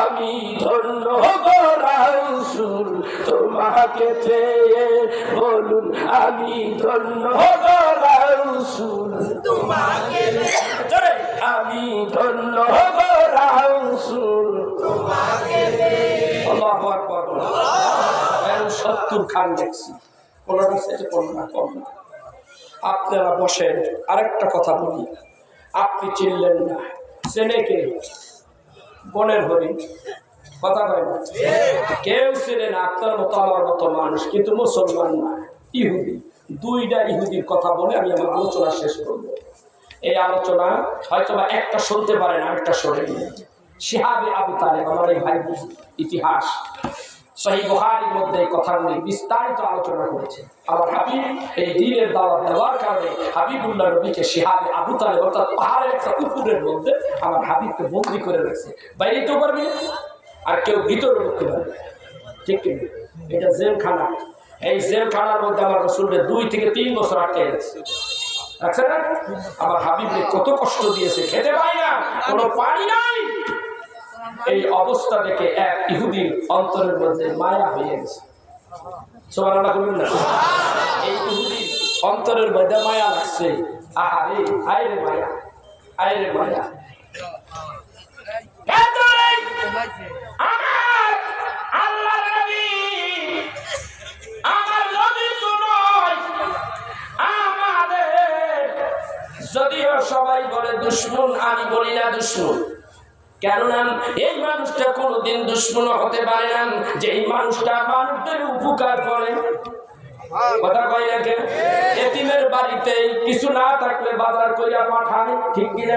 বিধবা নারী তার বাড়িতে কেউ নাই, না খাইয়া মইরা যায়, আল্লাহর হাবিবের কাছে খবর চাইলা করে হাবিবুল্লাহ নবী খবর পাইতে দেরি বাজার কইরা নিজেই সেই বাড়িতে পৌঁছাইয়া দিত। এমন একজন নবী, এমন একজন নবীকে আমি কেমন করে বলি, যদিও আমি ইহুদি, মায়া লাগছে, কিন্তু ভিতরে কিছু খাবার পাঠাবো, এই রীতি নীতি নিয়ম পদ্ধতি আবু জাহেল রাখে নাই। আমি যদি আর ভিতরে খাবার পাঠাই তাহলে বিপদ। খাবার পাঠার কৌশলটা দেখেন ভালো করে, গভীর মনোযোগ, কৌশলটা দেখেন, খাবার কেমনে পাঠায়, রসুলের আশেক কারে কয় ভালো করে বুঝিয়ে। আপনি দেখেন রসুলের আশেক হইতে পারেন অল্প সময়। আপনি দেখেন ডাক দিন, আমি কেমন করে নবীর কাছে খাবার পৌঁছাইয়া দেব, কারণ ভেতর থেকে কেউ আসতে পারবে না আর বাহিরের থেকে কেউ যাইতে পারবে না। নিয়মটা করছে কি দেখছেন? তার মানে মুহাম্মদ রে তোরে এমনি এমনি না খাইয়া মারু, আল্লাহ ডাকটা কই আমার হাবিব রে আমি রাখবো, তোরা মারার কে? আমি করে দেব। এই ইহুদি এমন ভাবে পাগল হয়ে গেছে, ইহুদি ডাক দিয়ে কয় আমি ভেতরে খাবার পৌঁছাইতে পারি না, এখন আমি কি করি? কিতাবের মধ্যে আসে এই ইহুদি যা ওই আপনার শিহাবে আবু তালেব যে পাহাড়টা আছে সামনে দিয়ে দেখা যায়, পেছন দিয়ে একটা কান করে ফেলাইছে। উনি বিরাট ব্যবসায়ী ছিল, বিরাট ব্যবসায়ী ছিল, উটের পিঠে করে খাবার দাবার মদিনার থেকে মক্কায় আনে, বড় ব্যবসায়ী ছিল। আশিকে রাসূল কারে কয় প্রেম ভালোবাসা যদি করতে হয়, যদি মানুষ বাধা দেয় তো গোপনে গোপনে প্রেম করা যায়, তাই কি তাই না? দেখেন রাসূলের সাথে সে কেমনে প্রেম করে। উটের পিঠে কি গম খাবার, পানি, মিষ্টি জাতীয় খাবার, ফলের জুস মদিনার থেকে আইয়া বসে, ওই পিছন দিয়ে যাইতে হবে। ওই গেছে পরে উনি নিজে চাবুক একটা হাতের মধ্যে লইয়া দুইটা উঠে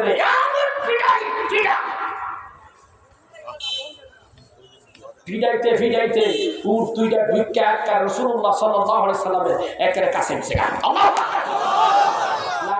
লাইন ছুটে গেছে। এখন তুই কি করবি ক? এখন তুই কি করবি ক? আমি তো পালাই ওরা কথা বলে না, বাড়ি দিছি, ওরা দৌড়ে ওদের ভিতরে গেছে, ওই দুইটা ভিতরে গেছে গা। কাম হইছে না কি কর? প্রেম কারে কয়, ভালোবাসা কারে কয়? গেছে গা। দূর থেকে আমার হাবিব সাইয়া দেখে, ওকে চলে গেলেন, তার বাকি উটগুলি নিয়ে চলে গেছে।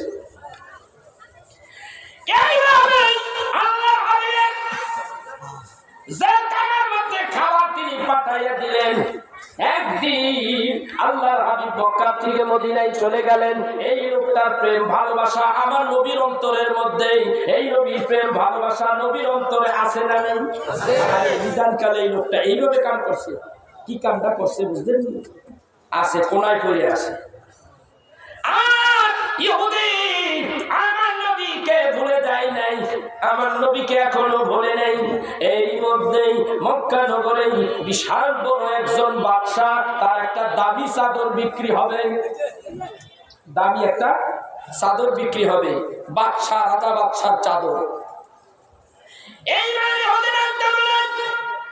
এই চাদর বাজারে বিক্রি হবে, সবার চাইতে বেশি টাকা দিয়ে আমি এই চাদরটা কিনবো, আমার চাই। চাদরটা কেনা হয়ে গেল, চাদরটা হাতের মধ্যে নিলেন। তার সাথী বন্ধুরা জিজ্ঞাসা করে বলে এই চাদর এত দামি দিয়ে কি এত দামি দিয়ে চাদর কিনলেন, এই চাদর দিয়ে আপনি কি করবেন? বলে তোরা তো আমার বন্ধু মানুষ, আমার অনেক কথা তোরা জানোস, কিন্তু এই কথাটা কারো কাছে বলিস না। এই চাদরটা কারো গায়ের মধ্যে বানাবে না, একজন ব্যক্তির গায়ে দিলে বানাবে, তিনি হলেন সরকারে দো আলম নূরে মুজাসসাম, বিশ্বের দরদি উম্মতের কান্ডারি, তিনি হলেন রাহমাতাল লিল আলামিন। আমার নবীর জন্য আমি কিনছি। মানুষটা কিন্তু ইহুদি। প্রেম কারে করে? আমার মুসলমানের নবীর জন্য এটা কিনলাম। কিতাবের মধ্যে মধ্যে আসে। এইটা নিয়ে আমার ভাইয়া মদিনায় আসলেন, নবীজির কাছে আসলেন। তখন আমার নবী ছিলেন উহুদ পাহাড়ের কাছে। উহুদ পাহাড়ের কাছে যাইয়া আল্লাহর হাবিবরে বললেন, ইয়া রাসূলুল্লাহ, ইয়া হাবিবাল্লাহ, আপনি কি আমার চিনছেন গো নবীজি? আমার নবী তার নামটা মনে আসতেছিলেন, নবী নাম ধরে ডাক দিলেন, তুমি আসে। তোমার আমি ভুলে যাই কিভাবে, তুমি আসে। বলে, ইয়া রাসূলুল্লাহ, হ্যাঁ আমি সেই ব্যক্তি। ইয়া রাসূলুল্লাহ, আপনার জন্য আপনার ভাষায়, আমার ভাষায় কয় উপটকন, আমার ভাষায় কয় কি, আমার ভাষায় কয় গিফট, আর আপনাদের ভাষায় বলে হাদিয়ান। আমি আপনার জন্য একটা হাদিয়া নিয়ে আসছি। ও নবীজি, বড় একটা দামি চাদর কিনে আনছি। আমি রাজা বাদশার চাদরটা কিনিয়া আমি আপনার জন্য নিয়ে আসছি, আপনি মেহেরবানি করে গ্রহণ করেন। আল্লাহর হাবিব ডাক দিয়া বলে, আমি তোমারে ভালোবাসি, কিন্তু তোমার গিফট আমি নবী নিতে পারি না, কারণ তুমি তো কাফের।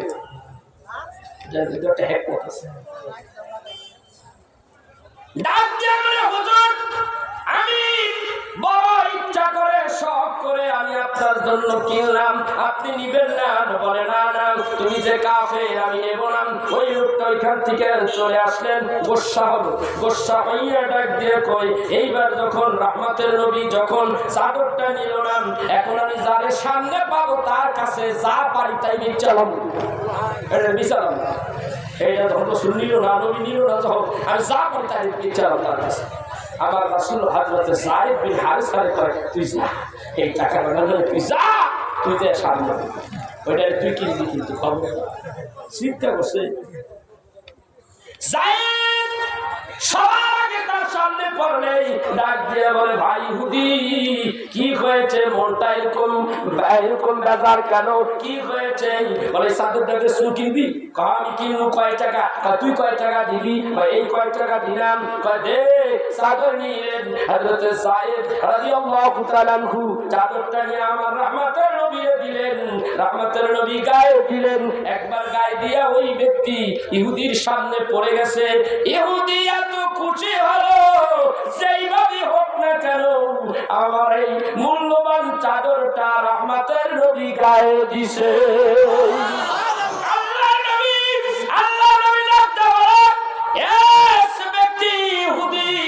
আমি তোমার চাদর নেই কেন, আর এখন গায়ে দিছিল দিলাম কেন? তুমি কি জানো আমারে তুমি ভালোবাসো?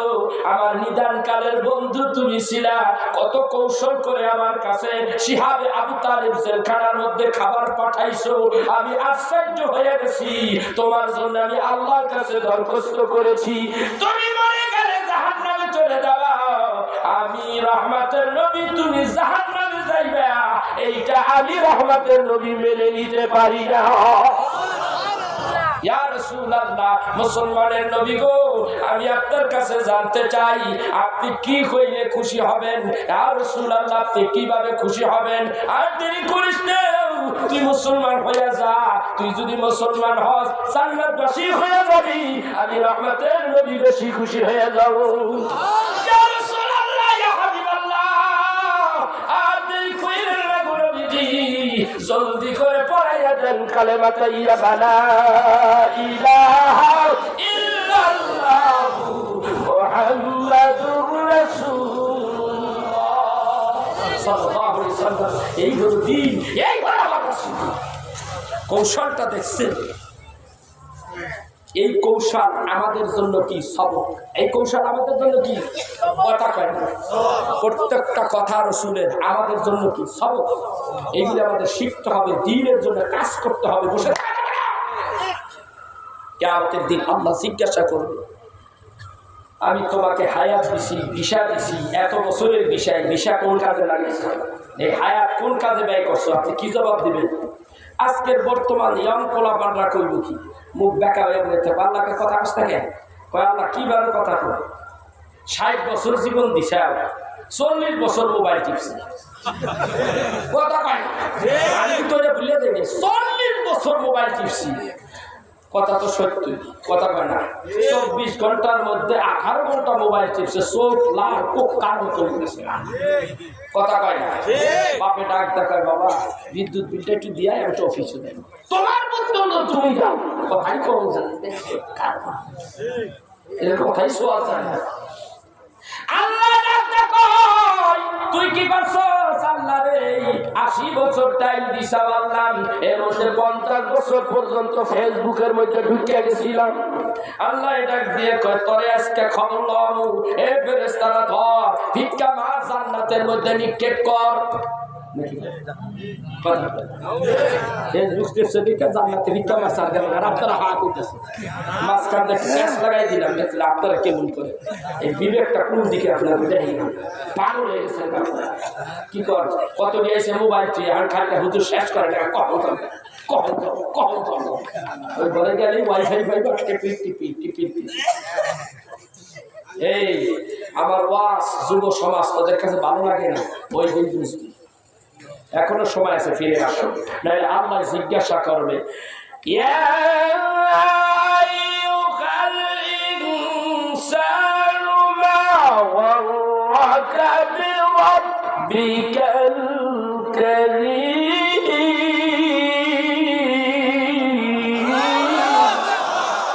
আল্লাহ জিজ্ঞাসা কোন কামে আমার আমার আমার দিন থেকে তোরে ফিরাই রাখছে, কোন কাজে? ধরেন আজকের মাহফিল থেকে তোরে কে আজকে এত কোরআন হাদিসের আলোচনা হলো, দেখবার 3 দিন মাহফিলের কি কইয়াছি? আল্লাহ কই থাক না সত্য কর, আমি তো আজকে মাইয়া কইতাছি আল্লাহ মারার আগে কইতেছি 3 দিনই ফেসবুক টিপছি। আল্লাহ কথা ঠিক না বেঠিক? ধরব না এই সময়ের হিসাব দে, আমি তোর হিসাব, আমি তোর সময় দিছি, ভিসা লাগাই দুনিয়ায় পাঠাইছি, তুই ভিসা কোন কাজে লাগাইছিস কর। কথা পাই আমি মদিনায় গেলাম, মক্কায় গেলাম, তখন একটা ছোট্ট একটা হিস্টোরি বলি।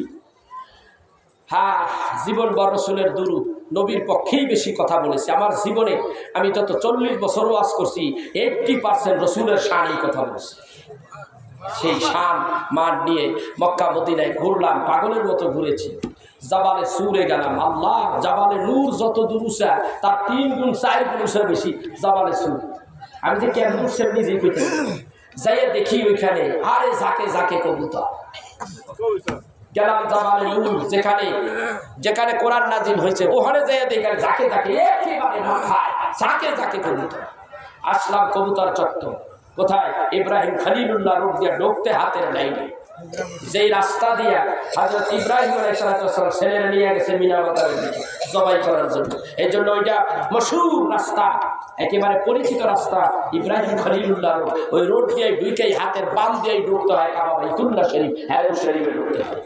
আর ওইটার পাশে আরেকটা রোড আছে, ওইটার হিজরত রোড বলা হয়।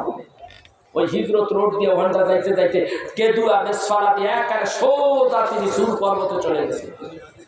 তো এখন আসলাম ওইখানে, দেখি আমি ভিডিও করতেছিলাম, বক্তব্য দিচ্ছিলাম কাবা শরীফ কীভাবে আব্রাহা এই ব্যাপারে আমি কিছু বক্তব্য দিচ্ছিলাম, মানে আপনার ভিডিও তৈরি করতেছিলাম। অনেক ভাই বলেছে এগুলি করবেন হুজুর, আমরা এগুলি দেখব। ঠিক আছে, আলহামদুলিল্লাহ অনেকগুলি ভিডিও বানিয়েছি, আপনারা দেখবেন, দেখলে আপনার মন ভরে যাবে, ইচ্ছা করবে মক্কা মদিনা যাইতে। ভাইয়া তো আমি দেখতেছি, আমি ওখানে গেলাম, পরে সাইয়া দেখি প্রায় লক্ষাধিক কবুতর ঝাঁক ঝাঁক করে উঠতেছে। এই জায়গায় এই অবস্থা। মদিনায় গেলাম, মসজিদে গামামা কোথায়? নবীজির কাছে মসজিদের উত্তর দক্ষিণ দিকে যখন আসবেন, মসজিদে নববীর দিকে সরাসরি দক্ষিণ দিকের থেকে যখন আসবেন মসজিদে নববীর দিকে, মসজিদে নববীর কিবলা হলো দক্ষিণে, আপনি দক্ষিণ দিকে যখন উত্তর দিকে আসবেন হাতের বামই পড়বে মসজিদে গামামা। এই মসজিদে গামামা আবার কেমন হলো, কি কারণে হলো? এখানে সাহাবীরা এসে বলে ইয়া রাসূলুল্লাহ বৃষ্টি হয়, রাত্রি তো দোয়া করে। সহি মিশকাতের হাদিসও আছে, আমার ভাই তো পড়াই মিশকাত শরীফও আছে। রাসূলুল্লাহ সাল্লাল্লাহু আলাইহি সাল্লামের কাছে শুনি ইয়া রাসূলুল্লাহ বৃষ্টি হয় না, আপনি একটু দোয়া করেন। নবী দোয়া করতে দেরি, বৃষ্টি হইতে দেরি। হাদিস শরীফের মধ্যে আছে, হাদিস শরীফের মধ্যে আছে। মিলাইলাম, ওখানে মসজিদে গামামা পাইলাম রাসূলুল্লাহ সাল্লাল্লাহু আলাইহি সাল্লামের কাছে, ওখানে দিয়ে বলি ইয়া রাসূলুল্লাহ বৃষ্টি হয় না, আপনি একটু দোয়া করেন। নবী হাত তুললেন, হাত তোলার সাথে সাথে আল্লাহ বৃষ্টি দিয়ে দিলেন। এই জন্য ওই স্পট, ওইখানে একটা মসজিদ, অনেক পুরাতন মসজিদ, প্রায় হাজার বছর আগের মসজিদ। ওই মসজিদে বলা হয় মসজিদে গামামা, মেঘমালার মসজিদ। ওইখানে গেলাম, ওখানে যাই দেখি কবুতর আর কবুতর। এই কবুতর উড়িয়া উড়িয়া কোথায় কোথায় যায়, আমি খালি ওইগুলি দিই। ওখানে দাঁড়াইয়া দাঁড়াইয়া আমি ভিডিও করতেছিলাম। 5টা মসজিদ আছে, আলাদা আলাদা। ওখানে হযরত আলী বানিয়েছে, এখন আবার ওইখানে মসজিদ বানাইছে। মা ফাতেমা ওইখানে সংসার জীবন করেছে, কত ইতিহাস ওইটার ভিতরে। এদিকে গ্রাম না তো, ওখানে আমি ভিডিও বানাইলাম, চোখে হঠাৎ করে আমার একটু চোখে পানি এসে আমি ভিডিওটা বন্ধ করে দিলাম যে এই ভিডিও বানানো যাচ্ছে না। আর চোখে কাঁদতে লাগলাম। আমার পাশের বন্ধু, আমার জিগার বন্ধু, আর দুইটাই আমি পোলাপান আমাদের নিয়ে এলেন, এনে দাঁড়াই আপনি কাঁদলেন কেন? আমি বললাম আজকের দিনটাই আমি আসি, কালকে আর আমি থাকতে পারবো না। মক্কা নগরে 12 দিন রইলাম, মদিনায় 4 দিন রইলাম। আর আজকে আমি জুমার নামাজ পড়িয়া বদরের প্রান্তরে জাবালে মালাইকায় গেলাম। আমি সারাদিন পরিশ্রম করেছি, শেষ বেলায় আসলাম মসজিদে জামাত কিনে দাঁড়িয়ে কান্দি, এই কারণেই কান্দি। মক্কায় গেলাম, দেখি লক্ষ লক্ষ কবুতর, মদিনায় এসেও দেখি কবুতর। আমি একটু তাকাইয়া দেখি এই কবুতর গুলি উড়িয়া উড়িয়া আমার রাসূলের রওজা মুবারকের উপর দিয়া, আমার দয়াল নবীর রওজা মুবারকের সবুজ গম্বুজের উপর দিয়া উড়িয়া উড়িয়া বেড়ায়। আমি কত হতভাগা রে, আমার চাইতে তো আর জিন্দেগি কত ভালো। আমি থাকতে পারবো না, আমার ভিসার মেয়াদ শেষ হয়ে গেছে, কালকে আমাকে সৌদি সরকার পুলিশ বের করে দেবে, আমি চলে যাব বাংলাদেশে, কিন্তু থাকতে পারবো না। কিন্তু তোমার তো কোনো ভিসা নেই, পাসপোর্ট নেই, তুমি এই দেশে থাকো রাসূলের দেশে, তোমার কপাল কত ভালো রে, তোমার কপাল কত ভালো। এখান থেকে উড়িয়া উড়িয়া আমার রাসূলের রওজা মুবারকের সবুজ গম্বুজের ভিতরে উপরে দিয়ে তুমি উঠতে পারো। আমার জিন্দেগি চাইতে তোর জিন্দেগি ভালো। ভাইরা আমার বন্ধুরা, সেই রাসূলের প্রেম, সেই রাসূলের ভালোবাসা আমাদের অন্তরে রাখা দরকার। আল্লাহর চাইতে বেশি ভালোবাসবেন রাসূলকে, আমি বলে দিলাম। আল্লাহর চাইতে রাসূলকে বেশি ভালোবাসবেন। কথা বলেন, কিছু কর ফতোয়া থেকে দিবেন, কোনো ফতোয়া আছে আপনার কাছে বলেন, আবার আমি উত্তরটা দিয়ে যাই। আল্লাহর চাইতে রাসূলকে বেশি ভালোবাসবেন। এক্সাম্পল, এখানে হুজুরের খুব ভালোবাসে, হুজুরের জন্য একটা কমলা, বড় একটা ভালো দেখে একটা কমলা কিনে আনলাম। হুজুর মেয়ের ঘরে নাতি নিয়ে বসে আছে, এখন কোনটা করে নাতি হয় কারে দিলে, কারে দিলে হুজুরও খুশি, নাতিও খুশি, কারে দিলে খুশি। কথা হ্যাঁ, আমার তো মন ব্যক্তি অন্তরের মানুষটা তো এই মানুষ, পরে নাতিরে দিতে হয়, নাতিরে দিলাম, তারে দিতে পারলাম না। নাতি পাইয়া খুশি, উনি না পাইয়া খুশি। ঠিক যাবে? আল্লাহ নবীকে আল্লাহর চাইতে বেশি ভালোবাসে, আল্লাহ কয় আমিও খুশি, আমার হাবিবও খুশি। আল্লাহর নবীর প্রতি বেশি বেশি দুরূদ পড়লে, আল্লাহর জিকিরের চাইতে নবীর দুরূদ বেশি পড়লে আল্লাহ বেশি খুশি হয়ে যায়। আল্লাহু আকবার। রব্বুল আলামিন বলেন যে দুনিয়ার কোন পয়গম্বরের প্রতি আমি আল্লাহ দুরূদ করি নাই, আমার হাবিবুল্লাহ নবীর আমি কত ভালোবাসি, আমার হাবিবদের কত প্রেমের নবী, আমি প্রেম দিয়ে আমার হাবিবের দুনিয়ায় পাঠাইছি। এই জন্যই আমি আল্লাহ রব্বুল আলামিন কোন নবীর উপরে দুরূদ না বইরা আমার হাবিবের উপরে দুরূদ পড়ছি। এই জন্য রাসূলকে বেশি ভালোবাসবেন। আল্লাহর চাইতেও যদি ভালোবাসা বেশি হয়, আল্লাহ খুশি হয়ে যাবে, জর করে রহমত বরকত করবে। ঠিক না বেশি? কারণ এইটা হলো আল্লাহর দেওয়া বড় নিয়ামত। ঠিক কিনা ধরে কয় قل بفضل الله وبرحمته فبذلك فليفرحوا هو خير مما يجمعون।